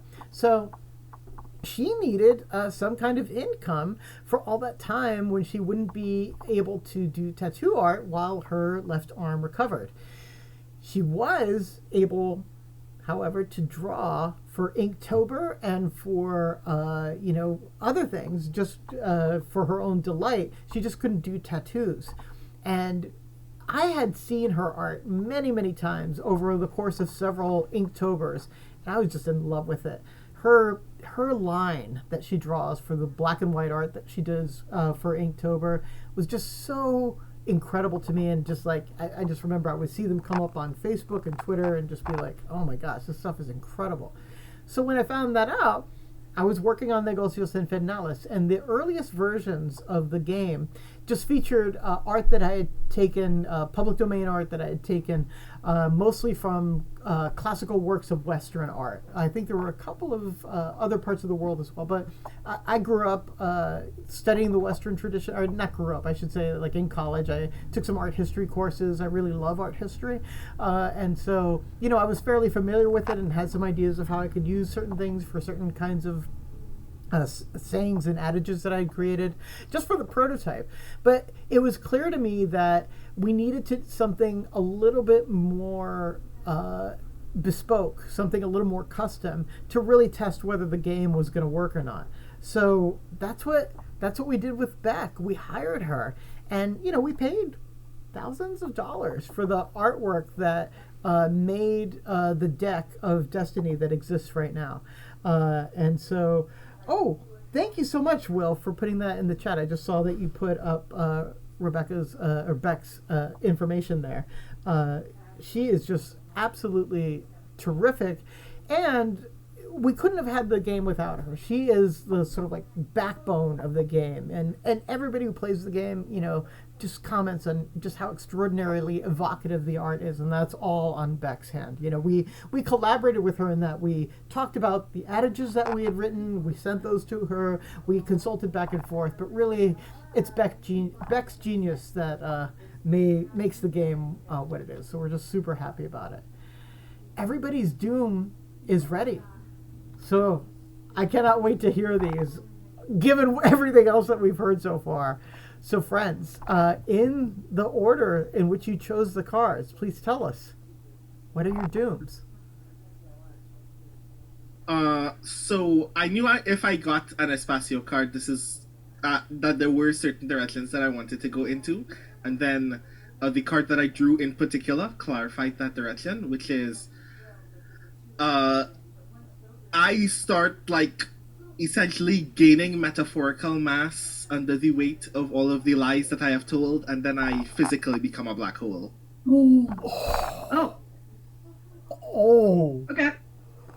Wow. And the thing is, that's what happens in real life, but the way that I believe it's going to happen is that that black hole is actually the door to hell that I will be dragged through very slowly by the weight of all of the lies that I have told. So yeah, that's gonna be very intense for me, I imagine. Yeah. And just to clarify, you're gonna still play the game after your Doom is activated. Like, this won't be the thing that kills you. This is a fate worse than death. So whatever, spaghetti field happens on the event horizon on this hole of your own making, it's going to torture you rather than kill you. It's not going to suck you into hell, or it's going to suck you very, very, very slowly into hell the way a black hole spaghettifies matter. Amazing! Yeah, that's exactly. It's going to suck for me a lot. I'm going to be in, like, the minute that happens, I'm just going to constantly be in pain, and imagining what that's going to look like for me while the game is still going on is going to be very intense. That is so creative and so awesome. But, the good news is that you have a court physician who's great at pain management. So yeah, I've heard. Amazing. All right. I want that Doom to be activated. Oh, I know, right? See it. Like, can we just start with it activated? Amazing. Great. So good. Love it. Remind me, is it Will who's next? Yeah, I'm next, Great. I believe. So my Doom is that I believe that a massive dog-like cosmic monster will invade our planet and curse me with the inability to speak or understand any person ever again. Oh my god. So Very not only do you have aphasia, but it's a dog cursed aphasia. Yes. I'm. He's like Galactus sized. I imagine him like trouncing up in space and using Earth as like a ball for catch. Wow. Wow. I mean, that is extraordinary. I mean, so that's two dudes I want to see more activated. abstract. Yeah. Great. Cass. Not abstract.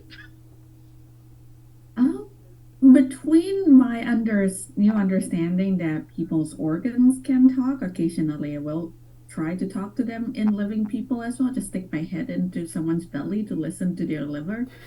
And the fact that I bring dead people's clothes to all of the balls and insist everyone wears them. I'm convinced my doom is that eventually I will discover I am nothing but a costume. And what, like, my skull will just casually remove my face and just carry me around like a handbag. Oh my god. What the fuck?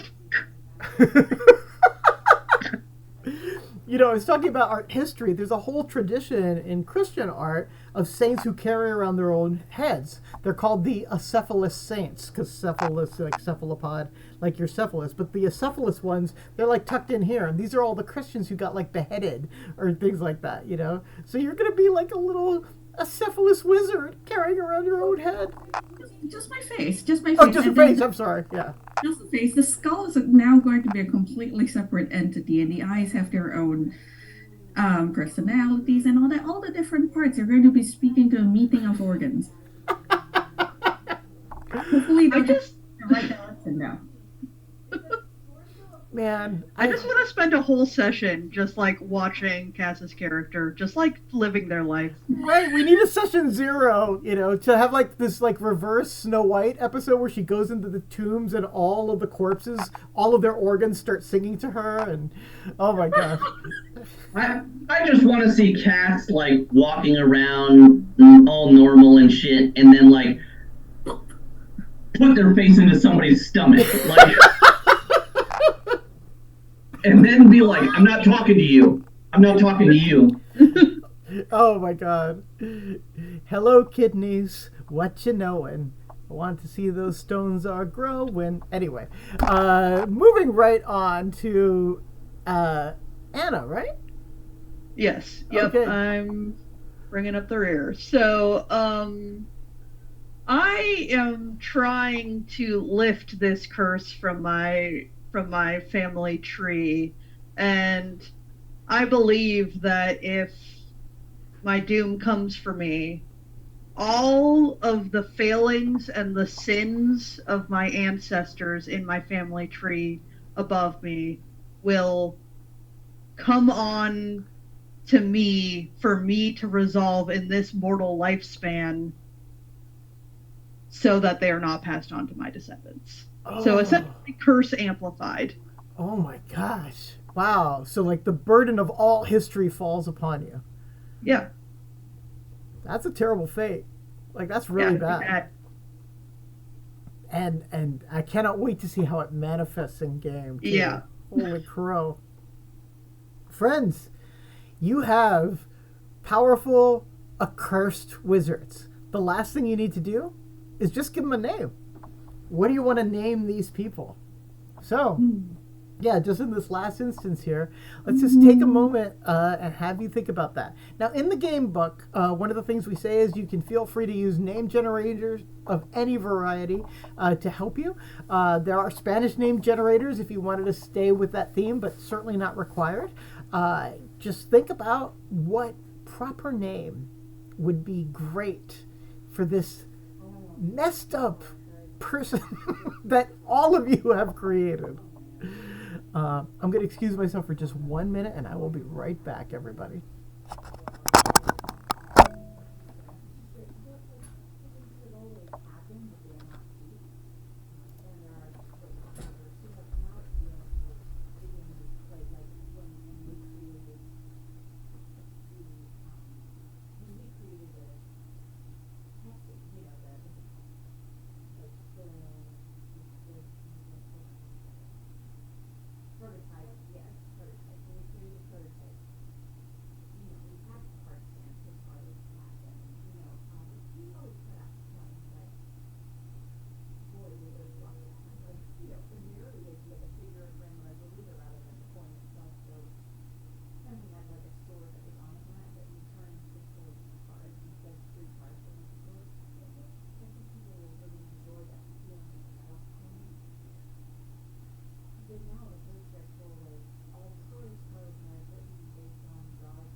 Okay, Mediterranean kebab stuff. Sounds great. I'm unmuting now.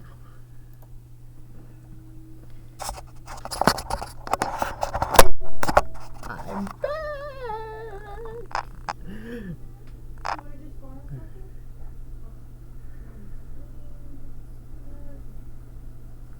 Oh yeah, that's a great question. Rascan001.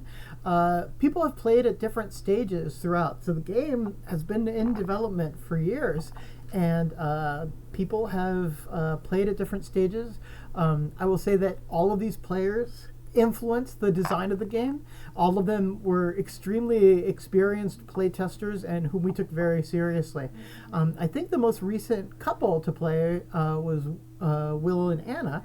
I think you were the ones most recently, and then going backwards, I think it was Brandon and then Cass who have played in that order, and all of them contributed greatly. I remember Cass, you played a very early version of it, and that playtest was absolutely influential in terms of like really nailing down how to be more helpful to players. With all the scaffolding that we have, and we really built out a lot of the cards and a lot of the information that is now available to players. And Brandon, you only got to play up to the world building portion, but that public play was extremely helpful to us for, again, sort of like clarifying what players need. And then Will and Anna actually taught us how to end the game, how to put the right bow on the end. I think Anna especially sort of like, you got stuck in your game with like sort of like trying to wrap things up a little too quickly because of the way the game was formed. And so we added a nice little bit at the end that allows things to wrap up a little more fairly, so it doesn't all fall on one person just randomly based on factors that you don't have control over. So all of you have contributed greatly to the game, and we're really grateful to that.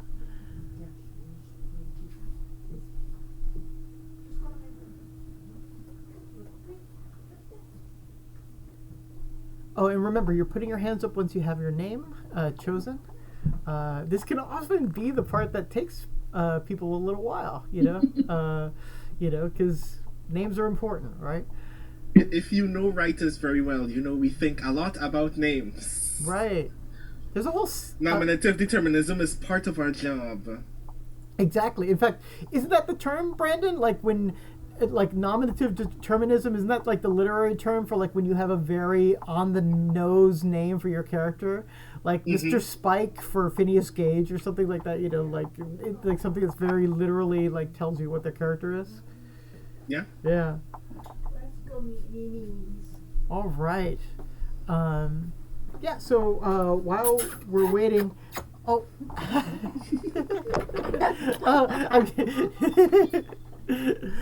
don't think, because I'm the one who's doing this, chat can't see, but Claire and Sita, who's Claire's mom, they're going to Canada, going to CanCon like almost instantly, so they just covered me in kisses as they were leaving. So it's just, we wish them safe passage. Yeah, exactly. Godspeed, my dear hearts. Be safe out there. So, yeah, and while we are waiting, one of the things that I forgot to mention at the beginning, when it comes to any portion of the game, you can always ask for a card. Or, if this was at Roll20, you could just draw a card. And in fact, you're always able to draw a card just to give you a little extra boost. So, like, if somebody wanted help and like, oh, you know what? I want help with my name a little bit. Let me go ahead and draw a card. You can just take a card from Destino, use it however you want to, throw it in the discard pile. So that deck is always available to all players just to give them a little bit of extra inspiration. So it's just like one of the things that it's just like really nice. Anytime you're feeling stuck, you can always ask other players for help. You can always use extra tools like name generators, but you can also use Destino to help you out as well. If that sounds like it might be fun. Oh, sorry, Classicor. Yeah, we don't kiss and broadcast in this house. We'll have to wait for After Dark, for the Negocios After Dark session. Coming to a channel never, I hope. Oh my god, no! No stretch goal. Behave! It's a very different party than I thought we were coming Yeah, to. exactly. This is why I'm playing in the afternoon. Right. So I wanted to ask actually an idle question about the deck again, Carlos. Yeah. Can you? Is it also like in the principles of the game to just draw a card from the Baraja del Destino when you just don't know what you want to do in a particular moment in game? 100,000%. One of the things that we encourage, in fact, is that people fly through the deck and use it all the time for any purpose. Yeah, so anytime you're just like, oh, I think it would be funny if I just randomly chose like what my character did and you wanted to draw from Destino, beautiful. Absolutely in the spirit of the game. We have names for everybody right now, so we're going to follow the same orders we did in the last round because the next round we'll move over a person. But so, Brandon, I think you went first this time. Is that correct? I did go first the last time. What's your character's name? My character's name is Ernesto Aguirre because, of course, that's his name. He's a profligate liar, but his name is Ernesto, and no one challenges that. Oh my God! It's the importance of being Ernesto. I love it. Literary jokes out there for you folks for free. All right. Next up is just remind me of the order. I think it's Anna. Is that right? After me is Will. Will. Okay. Will, it's me. I am Baron Landon the Alderman Craglin Eastwood, but most people just call me Blake. Oh my gosh, amazing. Okay. Can you say the full name again one more time just for my pleasure? Baron Landon the Alderman Craglin Eastwood. They call you Blake because it's an acronym. I'm so mad. Yeah, wait. I missed some of the letters. It's an acronym. It's B-A. What? Baron Landon BL. B-L-A. the Alderman Okay. Craglin Eastwood. So I guess it's actually Blatake. This is not After Dark. It is not Platake. It is Blake. Oh, Lord. That's amazing. Wow. Thank you, Will, for that gift. Okay, so then after Will is Cassandra? Yes. My name is Peppy. That is the only name I answer to. Do you have, like, as your fellow court members, ports folk, is there like an official name that people call you? Peppy. Okay. So perfect. I love it. You've got Blake with his 6 names. Normal, you could probably go Pepe. Pepe. I love it. And when your mom's calling you home for dinner. Pepe. Perfect. Oh, this is great. Amazing. Anna, take us home. Mine's not quite so deranged. My name is Marta Torres. Marta! You can also call me Assistant Dr. Marta. Do you actually have a doctorate though? Does anyone have a doctorate in, Baron Landon, the Alderman Craglin Eastwood, has a doctorate, even if he made it himself. Exactly. Sure, because I was literally going to ask, did anyone ever actually go to school? That's for you to decide. You get to build your world and decide if there even are schools and if they accepted the Baron and other people. So we can save that for world building, which will be coming up soon at the end of our adventure for today. And in the meantime, I'm going to ask us to move merrily right along to the relationship building.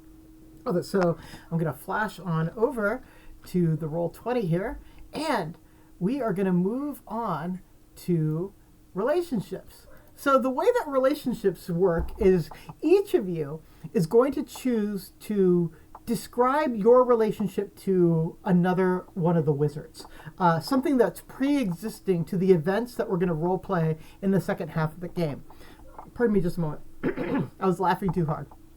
So what happens here is that you're going to pick a wizard and then pick a card from from the deck of destiny, and then you are going to be welcome to use the corresponding suit of that card and the suite of meanings that might be associated with it in terms of relationships. So let's say you picked one of the yellow bordered Hueso cards. Let me make this big and put it to the front here. So if you pick Hueso, maybe you'll say, oh, we have a shared ancestor. Maybe your relationship is you're disgusted by this person, or you disgust this person. Maybe you were once close, not so much anymore. Or maybe you survived something together. Or maybe something completely different. You don't have to use this card, but it's there to support you if you would like that kind of support. So what we're going to do is we're going to move in order again, and we're going to begin with the person who goes after Brendan, who is Will. Will, if you would be so kind, who do you think your wizard has a relationship with? Brandon. And do you have an instinct of what kind of relationship it might be? I killed his family. Golly. Wow. Wait. So let's be sure. Uh-huh. A secondary character that is not any of us already robbed my family blind, and That was then me. you killed. No, that was me.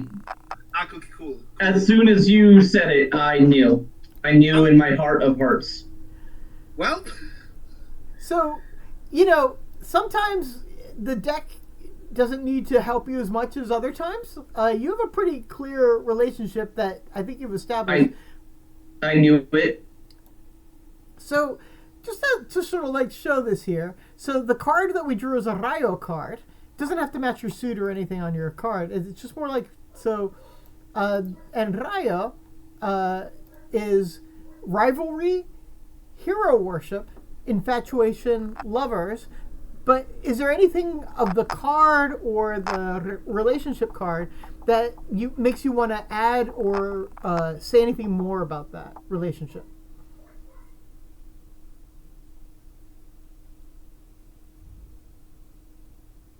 I had a rivalry with Brandon's brother, who was going to inherit their riches. Oh. Which is what led me onto my path of trying to kill all the courts folk and dissolve their wealth. Brandon's family was the first family that I did this with. Amazing. I also, just want to point out that since you're giving out Stardust left and right, this is another Rayo card with the word star on it. The method of execution, might have been starry related. Could have been. I also like this image on the card because maybe I just pushed dude off a mountain. Yeah, exactly. You're familiar with the shove action in Baldur's Gate? That's a game going around right now. Ow. So, does Brendan's character, just forgive me, I don't know the names yet, but does Brendan's character know that you did this or not? Now, you can have a conversation about this if you want, but... Yeah, I think that my work is quite stealthy in the vein that I think a lot of my, we'll call them victims, are either poisoned or is like my medical practice gone wrong. Gotcha. Brandon, how do you feel about that? I'm thinking, now that we've added even more particular flavor to the ruin of my family, the thing that I'm thinking is, it would be hilarious if you think that I don't know? Because I was probably very young when it happened anyway. Well, so was I. We were both Yeah. younger fellers. Mhm. So, you think you got away with it primarily because a lot of it was just medical malpractice. So no one thinks that you actively murdered my family. But the reason why I still have a grudge against you is I hate you because your medical malpractice killed my family. Oh, so you don't. You're like, oh yeah, he's a fucking terrible doctor. Not that he murdered my family, Right. but Yeah. that I'm just such a bad doctor that you hate me. Why did this terrible doctor suddenly become rich and famous and gain all this power and status after ruining my family, not knowing you killed my family and stole all my family's riches? Okay. And then in the process of the game, you're like, well, maybe I'll find out, which will be much worse because I already want to kill you. So okay, cool. That's So I had a different idea for the relationship I wanted, but now I kind of want to be partners in crime with Brandon.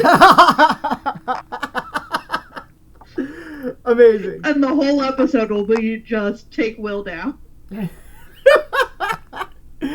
So cool. Okay, so Will, what you're going to do is in your sheet, you'll see that there's a section for relationships. Please write down Ernesto's name and just add anything that you want to.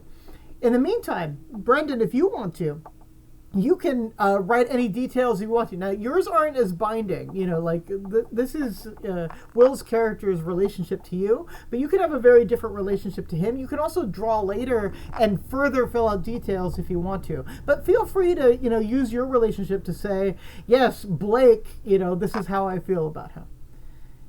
And in the meantime, we will go from Will to Cass. And Cass, do you have a wizard that you would like to have a pre-existing relationship with? Marta, actually. Marta, terrific. Okay. I will draw a card. I'm slightly nervous now. And so it is a Sangre card. So I'm going to make it nice and big here. How many deaths can a body endure? Sangre is over here, so I'm going to make it nice and big so you can kind of see what the some of the inspirations could be. But betrayal, oath sworn, playmates, or even friends. But you remember, whatever you want to do, this is just meant to help if you want that help. It's not required. Despite their very morbid nature and very macabre powers, it's just generally a very friendly, peppy person. And she's a little bit puzzled by the whole concept of allergies and Martha's devotion to trying to, bring an end to this family ailment thing. And it's also at least partially driven by the fact that she can't really hear the organs under all the sneezing and the coughing and the snuffling and everything else. And she's like, this is very mysterious.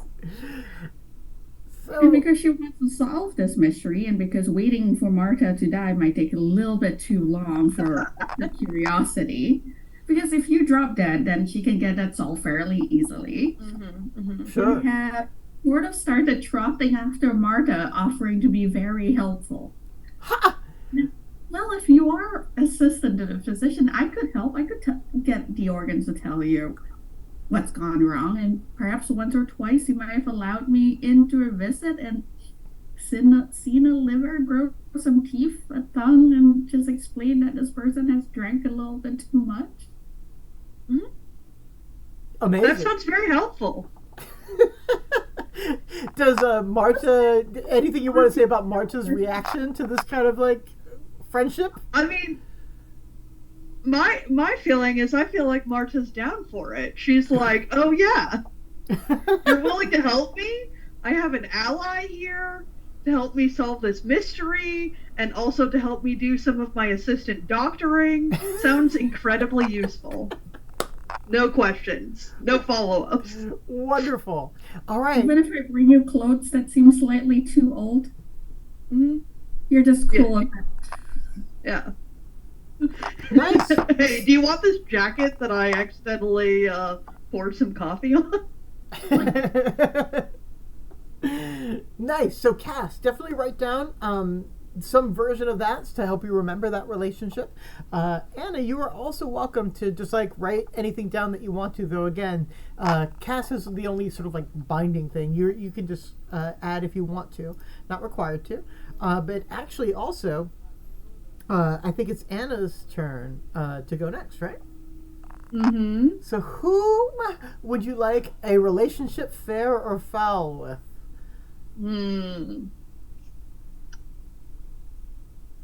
Let's see. I don't know. I feel like I have all of these relationships already without even like. I think Yeah. Peppy's my bestie, and I'm trying to take Blake down not because he's a bad doctor, just because I want to be the doctor now. So I think I would like to have a relationship with Ernesto, because I kind of feel like maybe we have some sort of like, I don't know that we're fully partners in crime, but maybe we have some sort of interaction where we're like, okay, we have our sights set on the same guy, Wonderful. Yeah. Let's see if the deck cooperates or if it has other ideas for you. We'll see. We'll find out. All right. Well, this is interesting. I cannot wait to see what you come up with when you see you are the fuel your anger consumes. Oh, interesting. Okay. It's a Rayo card. So these are the inspirations. Again, you're not bound by these. You can actually use anything you want to. But just so you can see them. Oops. Just missed. Here we are. Rivalry, hero worship, infatuation, and lovers. But feel free to also ignore it and just use whatever the card gives you. So, of interest here, both of us essentially have our own motivations for destroying Blake. But they're two separate motivations that do not necessarily align. Yep. And in my head, I'm thinking, like, has there ever been a revenge story where two people want the same revenge for separate reasons, and what brings those individuals together, and how can we potentially subvert some of those assumptions? Mm-hmm. And I think I see where this is going. So there are two obvious things that come to mind, both of which obviously need your buy-in for that to work. Mm-hmm. One is that we are in or were pursuing a romantic relationship and then suddenly discovered we both want to kill the same person, and that makes us even more deeply in love.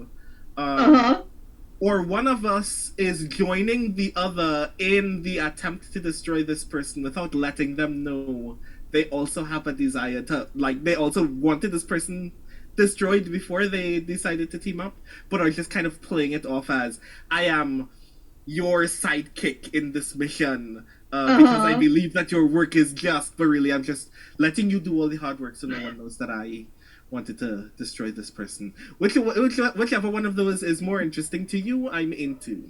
Okay. Man, I really want. There's a thing that I want, but I'm not gonna, because romantic relationships in RP with people who only know each other like a collective 40 hours of their lives is kind of weird. But if you will do it, I'll do it. Well, I just got to interject here, because what I really want to see out of this is the two characters having a romantic relationship, but they don't know that they're both getting revenge on the same person, and it's just fucking Benny Hill music the whole time. Okay, that's what. That we don't. I was like, that we're trying to hide that we have murderous intent, but we share the murderous intent. Yeah. What if? Yeah, we are in a romantic relationship, both trying to take down Blake, don't know each other or trying to do that, and we keep getting in each other's way. Yes. I like So this. we are both lovers and rivals because we don't know that we're interfering with each other. Oh my God, it's I like this a lot. perfect. This is beautiful. Is it Oh my like? god. Wasn't there like an Angelina Jolie movie, like Mr. and Mrs. Smith or something, where they're both like spies and?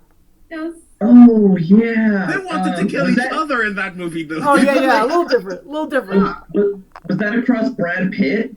Yeah. That was Brad Pitt, Angelina Jolie. It is a weird movie. Based on a television show with Scott Bakula, which is the thing that you should watch instead of the movie. But yes. Amazing. Okay.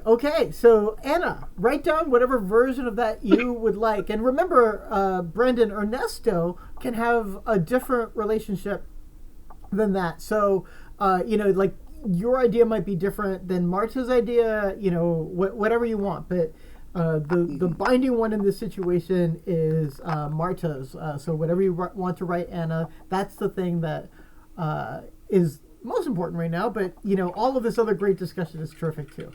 We'll get rid of this card here, and I think Brandon, you still have to go, right? So do you know now? Remember, I just want to say you can basically choose somebody who's already been chosen to deepen a relationship or put another angle on it, or just go in a different direction. Do you have an idea of what wizard you'd like to talk about? So I know that I should do Pepe, if only because I now want to know what is our relationship? Do we just not know each other or not have any dealings with each other? Do we just are we just essentially co-workers while all of this other intense bullshit is happening between the three of us? So I feel like defining that more strongly. And finding the circumstances through which Pepe and I still interact would be valuable in this moment. So that's what I'm gonna do. Super awesome. Because I know nothing else about this card is gonna tell us what this relationship looks like. Cass, I cut you off. I'm sorry. No worries. Okay, so the card is a Carne card, and it's even soup can kill you.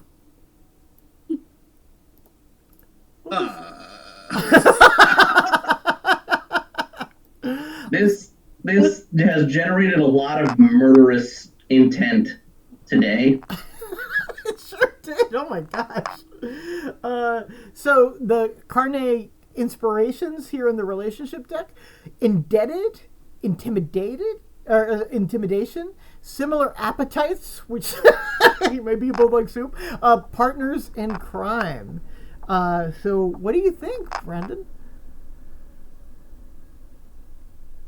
You know what would be wild? Yes. So the assumption I was making beforehand is that everyone else in my family was attacked except for me. I escaped whatever possible fate I could have potentially suffered.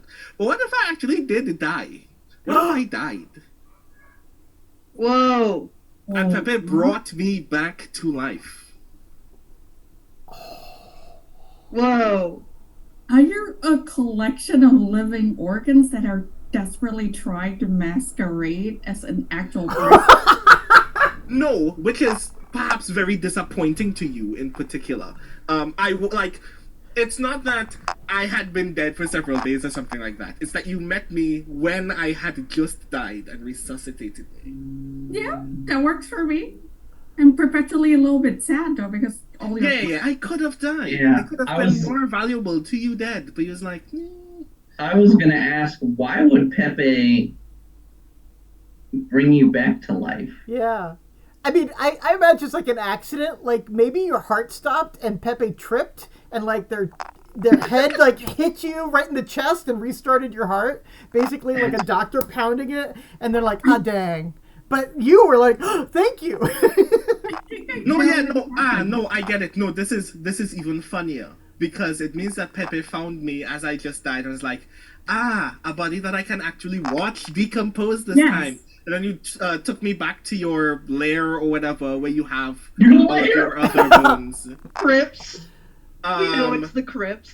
And then, I resuscitated on my own, but because you were the only other person in the room, I was like, you saved me, thank you. And you're like, yes, I saved you. You are welcome. I love it. Oh my gosh.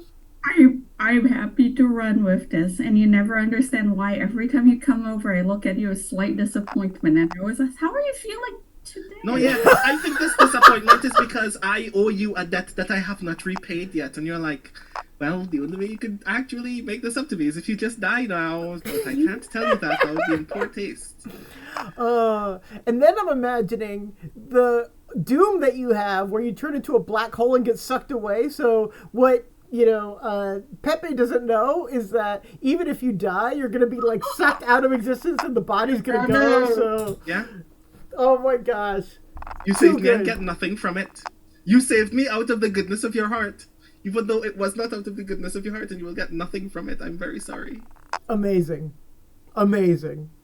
Okay, so Brendan, please write down some version of that. Cass, take whatever notes you want to on your sheet for that relationship, and that will conclude the relationship portion. Now, I will say that the game allows you to do this for as many rounds as you'd like to. For the purposes of this game, just to keep it moving a little bit, I'll ask that, we just did our one round and that will be enough. But when you're playing at home, some people love these relationships, and you can see why. They're so amazing and hilarious. Feel free to do them as many times as you want to. And that also goes for the world building section that we will do next. Oh, so let me get our cards back in order here. Get rid I will say, no one wanted to have a shared ancestor with me. Oh! Because you would have the same ailment as me. Oh, man. And they Repeated my sneezing. Love it. Okay, so we now are going to move on to the world building portion of the game. You've now created a character. You've now created relationships between those characters. So we're sort of starting with the individual, building a web of relationships, and now we're going to find about what is special and unique about your version of Espada. Every time you play this game, you're going to have a unique Espada with different laws and a different history, different things going on in the country that will make it unique in that way. So I'm just showing you right now the map of Espada that's included in the rulebook.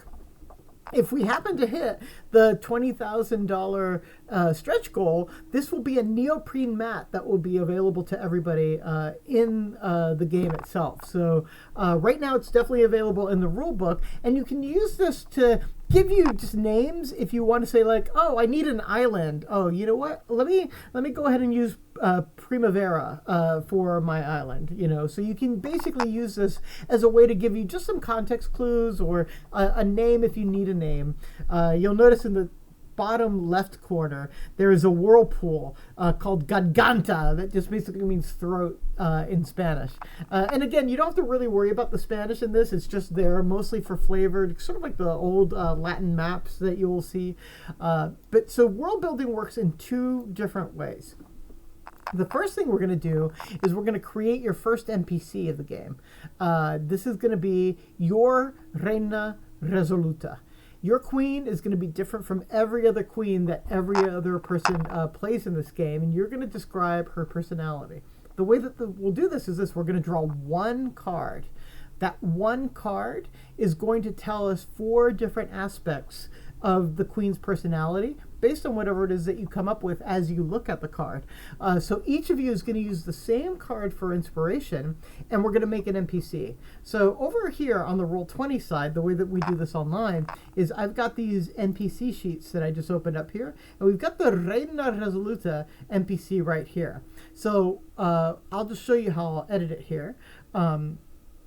So the way that we do this is we go here, so name, Reina Resoluta, rolling game, queen of Espada,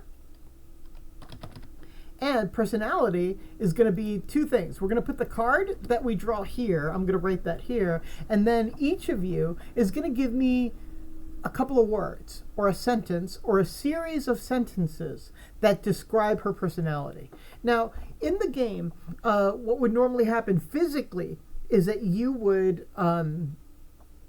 actually take turns passing around the NPC card and writing in whatever you wanted to and then reading it aloud to other players. Online, I'm going to be serving as your scribe. So the in-person game has a scribe mechanic where people help each other write things down and listen. But for the purposes of Roll20, I'll be serving as your bespoke scribe of the day. So let me save these changes right now. I'll move this aside for right now. We'll put this maybe here so it's a little bit easier to see. And let me give you the card that is going to serve as the personality for Reina Resoluta. Oh dear, we're going full cook, thief, wife, lover as we look. This card describes Reina Resoluta's personality. Is your purpose to be someone else's meal? Is what the Queen of Espada is asking essentially as part of her personality. This is incredible. So we'll go, Brendan, you went first last time. This rotates now. So the next person to go is Cass. I will be your scribe, Cass. So what I'm going to do is edit this. I'm going to put the name of the card here as is your purpose to be someone else's meal. And I'll close this for a second so you can see the card more easily. Save the changes here. But yeah, Cass, you can use any small bit of the card. You can use the words. You can use the art. Anything you want to. Give me one aspect of Reina Resoluta's personality. I'm thinking it's very dark. I'm here for it. She understands that there is conflict between all the people under her rule. Her only real command in that sense is if you lose in any kind of conflict, any kind of duel, you belong entirely to the winners. So if they decide to cook you up as a roast, that is just your fate, and she will enforce it with her army if you try to run. Oh, super vicious. I love it. So I'm going to write this as sort of like, and I'm going to do it in this way. So one, just to sort of distinguish from other people's. So,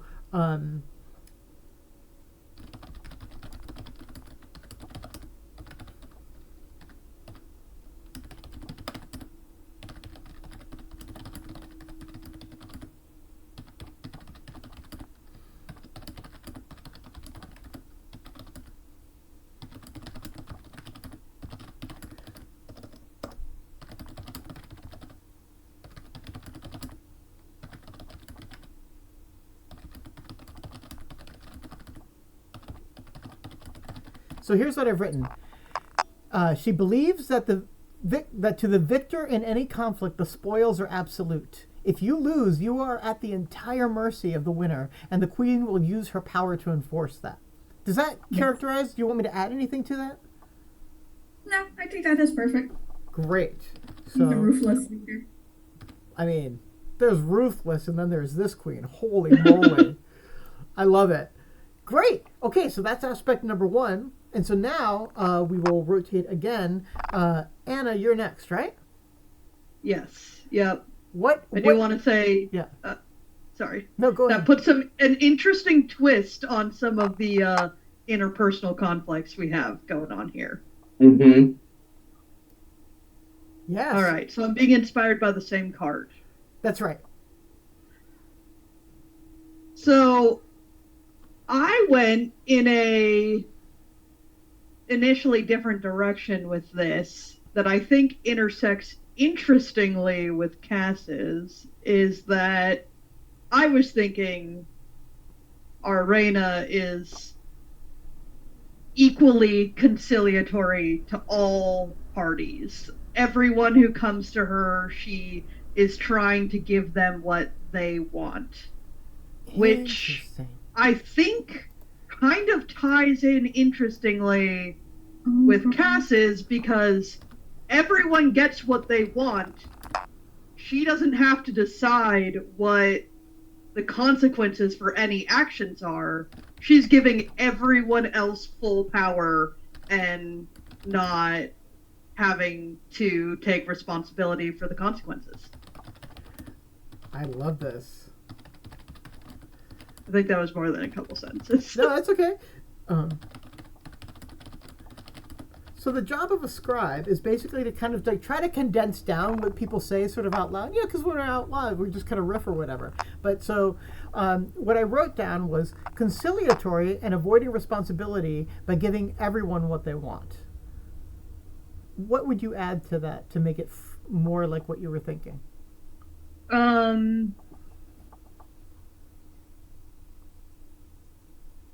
I think give everyone what they want without regard for the consequences of that.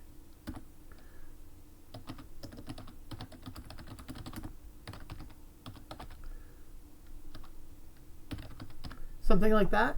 Conciliatory and avoiding responsibility by giving everyone what they want without regard for the consequences. Yeah. I think that's good. Amazing. Oh my gosh, I love how these two interact with each other. You know, they're gonna be in dialogue with each other all game long. It's super great. Love it. All right. Next up is Brandon. So, I was thinking of a thing. I still think this works. It just means Reina Resoluta is going through a lot. And is making decisions in a way that makes sense internally, but will be very complicated for everybody else. So the thing that I was thinking of is back when Reina Resoluta was just the princess of the territory that is now Espada. Her father had a dream that said that the growth of their kingdom would only be assured if he sacrificed her to God. But he passed away of illness before it could happen, even though like all of these steps were in place. So she now has lingering paranoia about that event, and is constantly like in fear of the idea that the only way that Espada can in fact succeed is if she is made as a sacrifice and is doing everything in her power to ensure that that does not happen. Wow. So her father had a prophecy. What the fuck? Yeah, she has some baggage, huh? Yeah, I was gonna say, I feel bad for her a little. No, yeah, like, we needed something here that would be kind of like, you are going through it and you deserve to feel some comfort and happiness in this life, but not by this, not by these means. Wow. I love this so much. So her father, the former king, had a prophecy that she had to be sacrificed in order for Espada to survive. He died before she could be sacrificed. And that's not how you spell sacrificed in any world. Before she could be sacrificed. Now... I wonder if the royal physician had anything to do with her father dying. Have some stardust, O king! Oh my gosh. Now she lives in paranoia that she might have to die for the sake of the nation and is doing everything in her power to avoid that fate. I mean, which might even include making bargains with devils, right? Yeah. That is so great. I love that so much. What a rich, complicated character. Woo! Take us home, Will. What do you think? Okay. Reina, as queen, is so bogged down by all of these other fucking monstrosities happening to and around her and keeping herself from being sacrificed she has neglected the agricultural arm of her kingdom. And because of that, there are no longer widespread crops or anything like that being sown or harvested at all. Some families may have their own personal gardens and stuff for them. However, as a kingdom as a whole has largely moved away from any kind of produce. And this has gone so far, in fact, that the places that used to be crops have been salted and have become toxic in a way that they can no longer produce food of any kind, making Espada a largely carnivorous people. And this has also created a large dent in the animal population. Wow. And a lot of patience for me to see with bad Yeah, because blood pressure. I immediately went, okay, so there are no crops to eat. Sure, we'll settle with meat. Yeah, most livestock need feed to live. You just described a country where, in order for most farms to keep their livestock, those livestock also have to eat meat. Correct. Oh my god. Wow. Like, what does a really chicken taste like tell- when all it's ever eaten is other chickens? Oh my god. Horrifying. Yeah. So I will say that in this vein, this is a fun conversation we're having, Jokies, but we do have an animal death veil. So maybe We let's do. not get Oh, too yep. deep into the discussion of this. Yes. Yeah, you're right.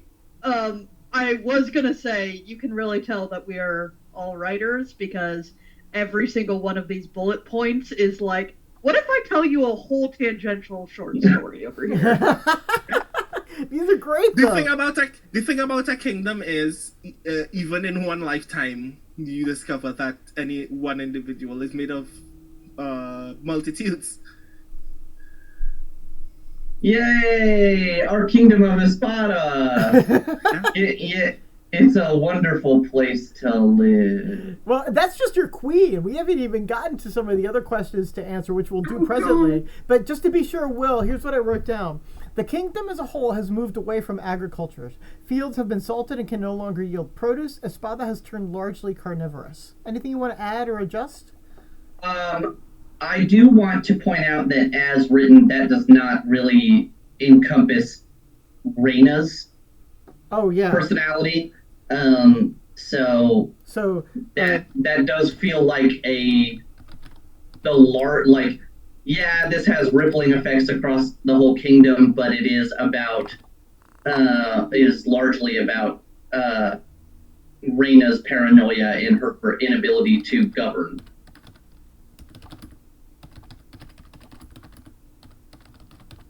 I mean, you have to describe essentially what is the byproduct of one of her policies. So I think it still counts. Very obvious. It's like one of the ways that you can see. So it's because of Rene's paranoia and inability to govern, just adding your language there, the kingdom as a whole has moved away from agriculture. Anything else you want to add to that? Or Perfect. Great. I'm going to save those changes. Everybody. Go ahead. Wired Nerd does bring up a point in chat that bugs are meat. Yeah? That's true. High source of protein. Yeah. And I imagine there might be, like, guerrilla factions that are just like, hey, I've got a squash. Or, like, something like that, A black market for produce. Yeah. I got a bushel of apples. Exactly. Yeah. Exactly. So, I know a guy where you can get wheat by the bushel. Oh my god, the sorghum market is like through the roof. Okay, friends, So this is your queen. Later, specifically in the next session, the one we'll be playing in a week, this reina will be available to you to play as an NPC, and we're going to be making other NPCs as well. Just remember that this is your queen, and this is the person who has the fate of this country very much in the palm of her hand. So I'm going to close this out for now. I'm going to discard this card for now, and I'm going to get this out of the way. The last thing we're going to do today is find out a little bit more about what's going on in Espada proper. So we're going to start back at the beginning. Cass, you are going to go first. What I'm going to do is I'm going to show you the world building deck. And so the world building deck that has just appeared on screen is a deck of cards that have questions before them. I'm going to draw a card from the world building deck, and then I'm going to draw a card from the deck of destiny. From there, you're going to get a question, and you're going to provide an answer based on whatever inspiration the card gives you. So it's probably easier just to show you, what it is. I'll shuffle those up. And so, Cass, this is the question that the world building deck has for you. What is the most popular game being played in Espada? What unusual stakes are people playing for? So We already know about some stakes. they're playing for literal stakes. I'm going to open, just to let everybody know, the Annals of Espada sheet. This is, again, a pad that's going to come inside of the Negocios Infernales game. Here we do it, virtually this way. But I'm going to edit it so that we answer these questions. And again, Cass, I'll be serving as your scribe. So the question is, it's actually a two-parter. What is the most popular game being played in Espada? What unusual stakes are people playing for? Take your time in answering, but remember, you also get a card to help you. And your card is this. Oh, it's the bone. Yeah, hueso. Oop, grab the wrong thing. Look closer. The edges are ragged. Oh, I know immediately what I want to do, and it's not going to be pretty. What has been so far? Not pretty is good. Not pretty is ideal. I guess the dresses you make, those are pretty. Yeah, right. I take my time. I do look for the nice ones. There are a lot of bodies to search for, and I find the ones that are not covered in wool. I appreciate somebody who understands my art and how much work I put into it. So the most popular game in Espada is basically just dice. You play it with bone dice. Everyone plays it. The rules are different depending on the region, depending on the village, even depending on the family. The stakes that you play for are a little bit concerning. I'm riffing off the idea that there is a black market for produce. Oh, okay. But because we don't really have much in the way of agriculture and fertile soil, what happens is the losers have to agree to basically serve as plots of land for mushrooms, a certain kind of fungal growth that will grow once you slash your leg and allow it to rot a little bit, creating a good environment. And then when it is Will Switch, is my favorite thing right now. And then when it is full grown, you will have vegetal produce. Holy shit. Okay. What the fuck? So the That was loser, the answer? that was the answer. So the loser I think agrees to that's serve how as the soil for mushrooms that the winner then gets to harvest. I mean, that's kind of what I'm hearing. What do you think, Cass? Here's what I've got. So the answer to the question is dice, specifically bones or bone dice. The loser agrees to serve as the soil for mushrooms that the winner gets to harvest. They literally cut their leg and grow mushrooms in the wound. How does that sound, Cass? Did I capture the essence there? Please, add that the flavor note is probably something like black truffle. Oh, That's important. yeah. That is important. Tastes like truffles. Is also worth noting that this ties into Cass's earlier statement about the stakes of winning and live, like Reyna's high drive of winning and losing, and being like, no, you, if you win, like that person is yours. Like that's Yeah. fucked up. I mean, this culture is one of the most broken things I've ever seen in my entire life. Oh my Yeah. god! Because, like, people could just play for actual land, but then they were like, nope. Nope. There isn't. The There land's aren't all enough places. salted. Yeah, there aren't enough places to plant, and we're not gonna fight over the last few ones. We're just gonna fight over each other. This is a lot. Wow. Amazing. Holy crow. Okay. We have got 1 down, 3 to go. So I'm going to clear the board here. We'll get new cards for each of these. And next up is Anna. Anna, your question Alrighty. is this one right here. Which artist's blasphemous work has sparked new laws about censorship and why? Ooh. Okay. Yeah, let me go ahead and give you a card to start thinking about that, and I'll start writing the stuff down for you. But so, you know, sometimes it's just like this. We're getting a pretty gnarly draw here. Like, holy crow. So yeah. Ooh. How many have died by friendly knives? And so blasphemous work, new laws about censorship. So the question, which I'm going to write, is just that. Which artists blasphemous work has sparked new laws about censorship and why? The card we drew was how many have died by friendly knives.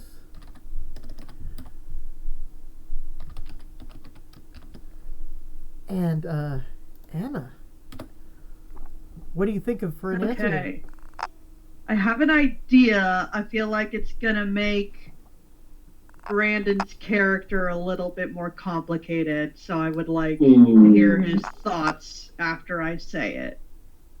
So, I'm thinking that there is an anonymous little someone who is spreading around pamphlets about how maybe someone should just kind of dispatch the queen, because we heard this prophecy that if we get rid of her, things will all be good. And things seem bad now. So maybe we should just so obviously the queen wants to censor that specific pamphlet, but I wanted to broaden it a little bit more because, what are the new laws about censorship? And I'm thinking maybe the queen is doing a bit of a crackdown on anyone who claims to have any sort of prophetic, future-seeking kind of abilities. Anyone who claims to know anything far out in the future is suspect to her. We're not doing artwork, we're not doing literature about that. I do think it makes it complicated for Brandon's character to be a risk assessor. One, because there are people actively trying to kill the queen, and two, because risk assessment has a lot to do with future seeking, looking out into the future. So what do you think, Brandon? I actually adore this. Okay. So, like, a lot of the seeds that I was trying to establish with the way that I became part of the Queen's Court in the first place is the tenuousness of attempting to hold on to my position. So I like playing with the idea that yes, the Queen wants me here because she wants to know things and she wants to be able to see things in advance. But I can't tell her that I'm psychic because previously I was not psychic. And I can't tell her that I'm psychic now because she doesn't like psychics. So now I have to pretend that I'm doing work. But how do you, like, how do I pretend to mathematically determine the future? Yes. So yeah, I'm going through it. Like, every interaction that I have with the Queen is one where I can potentially die. Amazing. So here's what I wrote. Anna, help me figure out how to make it better or more to your vision. An anonymous someone is spreading pamphlets that say, if you off the Queen, things will be good. Reina Resoluta is cracking down on anyone who claims to have prophetic powers. Anyone who can presage the future is suspect. Love it. That's perfect. Great. Saving those changes. Just a Roll20 hint, everybody. Remember to save early, save often. If you use Roll20, you know what I'm talking about. So great. Thank you so much. I am going to clear these cards, and we were going to move on to our next I really, really want the the twist of all this is no one is trying to actually kill Reina because no one cares enough about her, and it's just all in her head. Oh my gosh. Okay, so Will, your question is... Oh wait, it's your turn, right, Will? I think so. Did Brandon just go? Yes, it's my turn. No. Anna went. Yeah, I did not go yet. Yeah, so Brandon. So then Brandon. Yeah, I keep switching you two for some reason, so sorry about that. Brandon, what is Espada's most shameful moment in history? How does Espada spin it? Here is your card. Oh, this is going to be real good. That's really showing up. Oh my god. The scavengers win every war. Oh my god.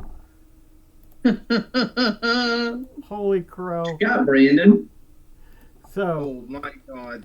What is Espada's most shameful moment in history? How does Espada spin it? And the card we drew is the Scavengers.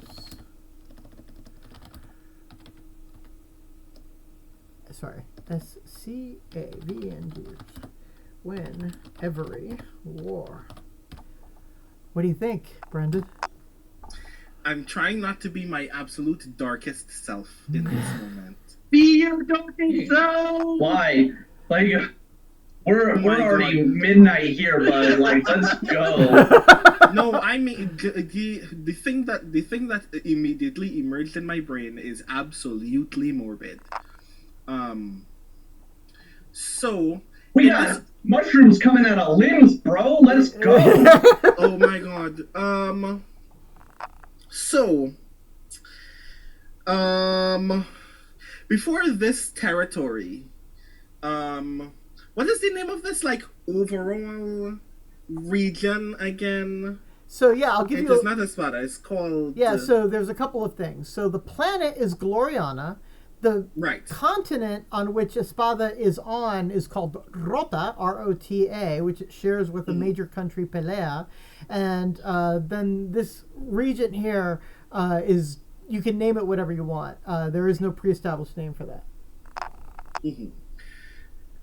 So, the nation of Rota was previously incredibly diverse. But in the process of the conflict for territory that led to the division between Espada and Pelea, Espada committed a war atrocity that is so great that none of the initial residents of the island of Rota or any of their descendants remain. Wow. Everyone that lives on this island are now descendants of Espadan royalty that had migrated to the island from Perla in order to maintain the territory. And the history is now that war still happened, but in order to whitewash the atrocity of the thing, they said, yeah, we did a bad war thing, and it did lead to the decimation of a great deal of people, but that we did not actually harm any of the indigenous communities that are living there, even though there are no indigenous communities that live on the island of Rota anymore. And the population of Pelea is mostly made up of refugees from Espada. So, yeah, there was. I saw this in the chat.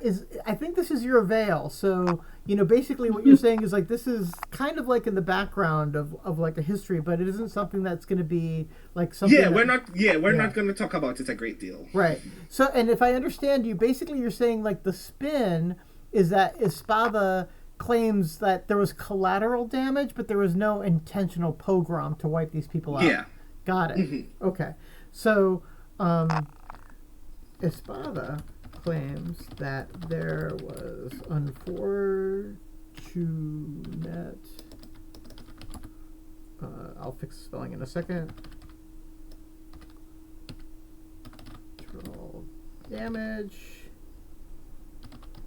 Yeah, I'm sorry. This is my veil, guys. I'm very sorry.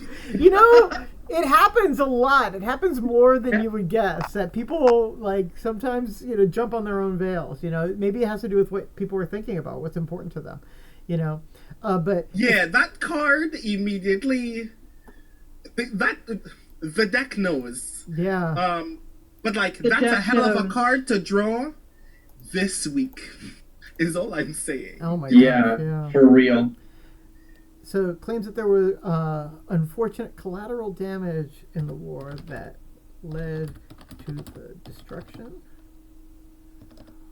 I need to have these physical cards. I kind of need to, because that did a thing to my brain. That like immediate neuron activation, and I don't know how I feel about that. You know what I think you need? Therapy. You're not wrong. Good God. So yeah, apologies.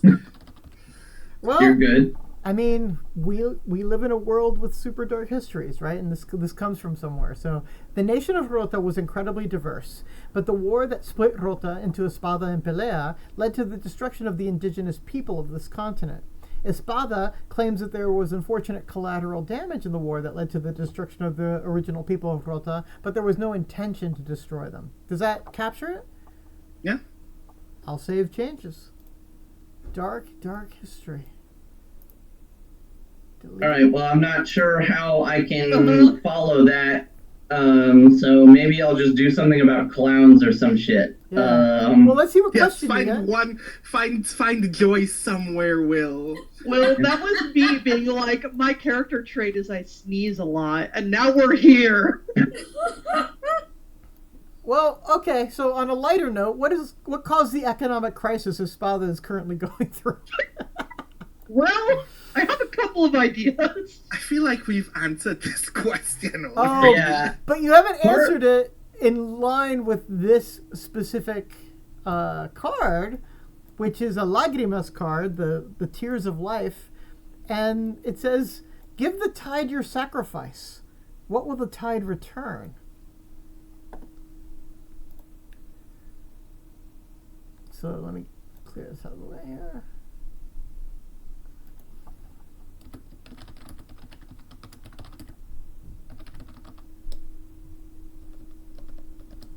So what caused the economic crisis? Espada is currently going through. And the card you drew. Do I just say fuck it and like ruin this whole country? I kind of feel like at this point we have set up Espada to be villainous in multiple ways. Okay. And I kind of feel like that the kingdom itself, like most superstructures, should just be punished. And what I'm afraid of is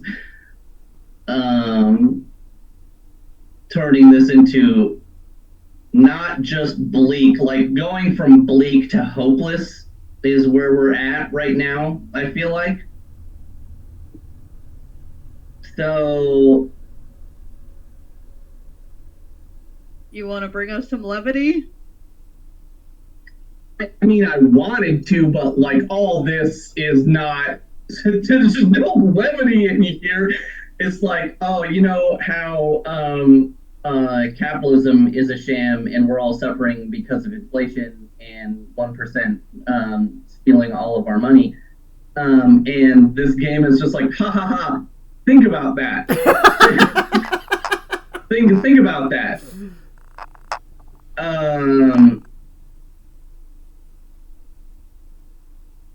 So I think that what is causing this current economic crisis in Espada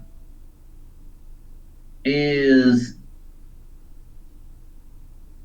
that the country is actually flooding due to the amount of rain that it gets, to the point that many villages have actually just been completely submerged, and it's actually making the vegetation problem worse instead of better, because it is spreading whatever salt and other chemicals were spread with it in the crops, and so it is non-potable as well. Oh my gosh.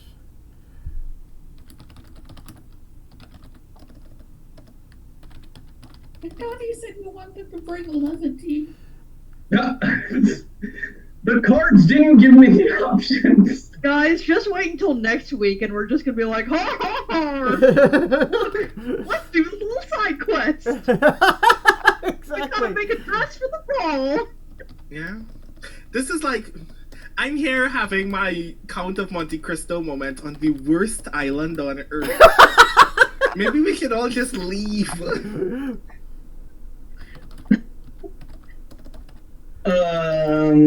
What if the aliens are here like, our job is to ask you to get off this island? Yeah. Or take I out would your queen, also like to bring something that I talked about earlier back to the forefront, since we're talking about dresses and stuff like that, is if there's no ability to, like there's no cotton, right? Right. Can't no cotton. And at this point, I imagine that all animals are either food for people or food for other food. So the question becomes, what are you making those dresses out of? That's why it's gotta be dead people dresses. Sorry, I interrupted. Just pulling them out of the crypt. Before this, I thought I was taking my time with it.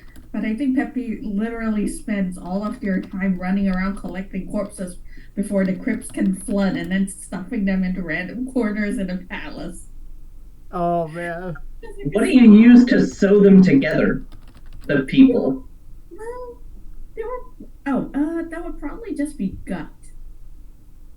Gut! Yeah. Gut! They're using gut to sew the skin together. That was a thing that people used to do, so lots of dried entrails turned into shrink. That's all.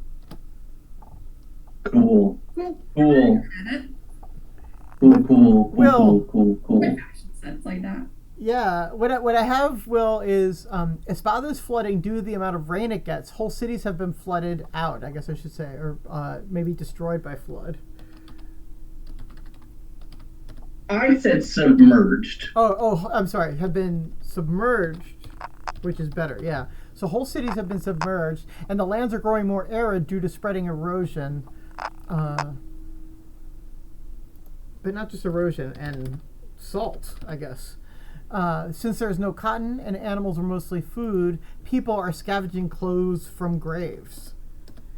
What else should we add, or what should we adjust of what I've written there? That's perfect. That's perfect.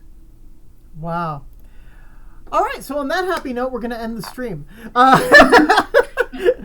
So what we have done is we have, basically demonstrated why aliens are coming, because this land is a mess. It is a thing. So in the next session, what we're going to do is we're going to figure out which of the 7 pre-made adventures you'll choose, and maybe based on the tone of what you've established and the cards you've drawn, the characters you've created, you'll find a couple of really good options to choose from there. And then we're going to figure out what goals you specifically have, like what mission the Queen has set for you, but also what mission perhaps you'll decide to set for yourselves. One of the great fun tensions of the game is figuring out how much you're going to follow the Queen's orders and how much you're going to decide for yourselves you're going to do things on your own.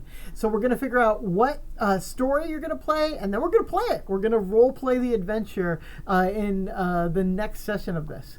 So I would love to just sort of like go around and get everybody's impression about like what you thought of today's session, and then we'll send everybody home. So maybe Cass, will start with you and just kind of like follow the same order that we've been following. What do you think of today's session of Negocios Infernales? I love everyone, and I love how this game encourages absurdism and also utter darkness with the right combination of people. My thing slightly less jokingly, I loved how it did with the affirmations and invocation and everything else, and the way it's structured and the inherent cooperation that you get. It encourages people to riff off each other. There's no shyness. Like, there is no hesitating. Within the first 5-10 minutes, we were just making up things and asking each other openly, hey, how do you feel about X, Y, and Z? And that's not always a thing that can happen even in a group of players who've known each other forever. And the fact that the game managed to facilitate that was fantastic. Wonderful, wonderful. Yeah, and I mean, you all are very experienced, wonderful players, but the riffing quality is definitely something that I think is one of the most fun things of role-playing games, where people are just building and building off each other. Thank you so much, Cass. Anna, we'll go next to you. Yeah, I completely agree with everything Cass said. I had so much fun, and I mean, I definitely my favorite thing about this game is the structure of prompting with these cards, where there is so much detail and kind of ambiguity to what the card means, and you can take it in so many different directions. And just, kind of once you start building a world and a tone, you start seeing connections between, it's like, oh, that's that word star again. How does it build on this crazy thing Will's character is doing? And, as soon as I thought about the, the prophecy, and how does that connect to Brandon's character? And I feel like how specific the cards are without pinning you into any sort of story really helps you kind of build this constellation of characters and world building and plot, and I really enjoy that. Oh, so wonderful. I love that, the constellation of a plot, because it's really that. It's the waypoints that all of these details create, and then people fill in the details the more that they play. Wonderful. Thank you so much, Anna. Brendan, what do you think? I adore this. This is at this point now. This is the second time that I've gone all the way through character creation and world building, and it is still some of the most delightful things that I've experiences that I've had playing a thing. I think the Baraja del Destino is still an absolutely brilliant deck, and I kind of physically want it in my hands now. We have made perhaps the most frightening kingdom I could possibly imagine. Yes. And I'm very excited to see what we actually do when we actually engage with the thing, because like we've described this absolutely like this world is falling apart, and we are still like in the position of defining ourselves by the things that we want and the things that we feel. And I'm very intrigued to see how those things interact when we actually get to tell the story. But yeah, this is a lot. I am still kind of reeling from it, but I'm very excited to see how we possibly not doom this region next week. Oh my gosh. Brandon, I have to tell you, like, Claire loves a darker kind of game, and oftentimes the Negocios games fall, because of the absurdist quality that Cass was talking about, it falls more into, like, the bathos sides of things, even though the cards can be a little dark, people often, play it for absurd humor.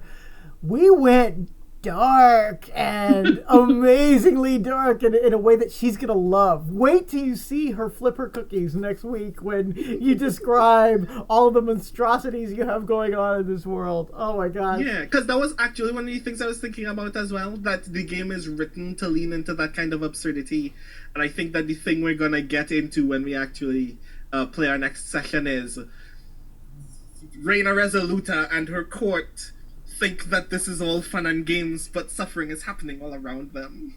Yeah, and we'll see what comes of that. Awesome. Thank you so much. Will, what do you think? I don't know what I can say that hasn't already been said. So I mean, I love this game. I love how my favorite part of games in general is the sort of camaraderie that you get when just chatting and socializing with like-minded people who are making this thing with you. And I think this game does an absolutely excellent job of spotlighting that and then saying, okay, more. And so kind of what I love is just the like riffing on each other, but riffing on each other in a way that is like so collaborative of, oh, I have this idea. Oh yeah, that's right. It connects to this. It connects to this. It connects to this. And that's just really, I don't know. It's very satisfying for me. Oh man, and you all are just wonderful at drawing all these connections. You play so well with each other, and that's just a testament to how great you are as well. Game aside, what a pleasure to listen to you all today. I hope you enjoyed them too, chat. I certainly did. So we will come to the epic conclusion of this adventure next time around. I will be, again, your rulebook will be joined by Claire Cooney as well, the other co-designer of Negocios Infernales. And, let me go ahead and pin myself here. We will be doing, so right now what we did is we did the trust and affirmation, character creation, relationships, and world building. If you're at the Kickstarter page, you can kind of see these are the ways that they coincide. Next time, we'll be doing prophecy and plot, role-playing, and then the part of the game that I just absolutely adore, the alien epilogue, in which your alien caseworkers are going to decide, just how, much you've grown as people and as a nation. Basically. And there's a lot of room for growth, so I cannot wait to see, Whatever do you mean? Cannot wait to see how that ends up. So that's going to be next week. Players, thank you so much. You all are so wonderful. Thank you for all the help you've given to the Negocios Infernales game up until now. Thank you for playing this wonderful session with us.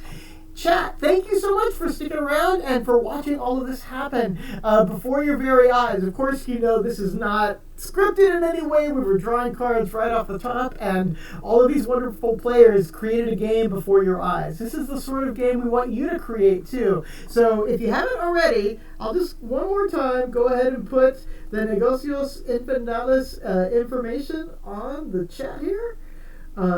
And let you go ahead and decide how you want to back, if that sounds like something you'd like to do. We hope you will, and we have a couple more stretch goals that we would love to hit, including the map of Espada on neoprene mat that we'd love to give everybody, and the next coming stretch goal at 16,000, the comic book that sets the scene in all of that, wonderfulness that is an 8-page comic that, you can have around the table as you're getting ready to play and stuff like that. So for right now, I want to say my name is Carlos Hernandez. One more time, I hope you'll give a round of applause to our players, Khaw, Anna Russell, Brandon O'Brien, and Will Sobel. All of you are wonderful, and we'll say goodnight for now. Thanks so much, everybody. Take care. Thank you, next Living time. Rule Book.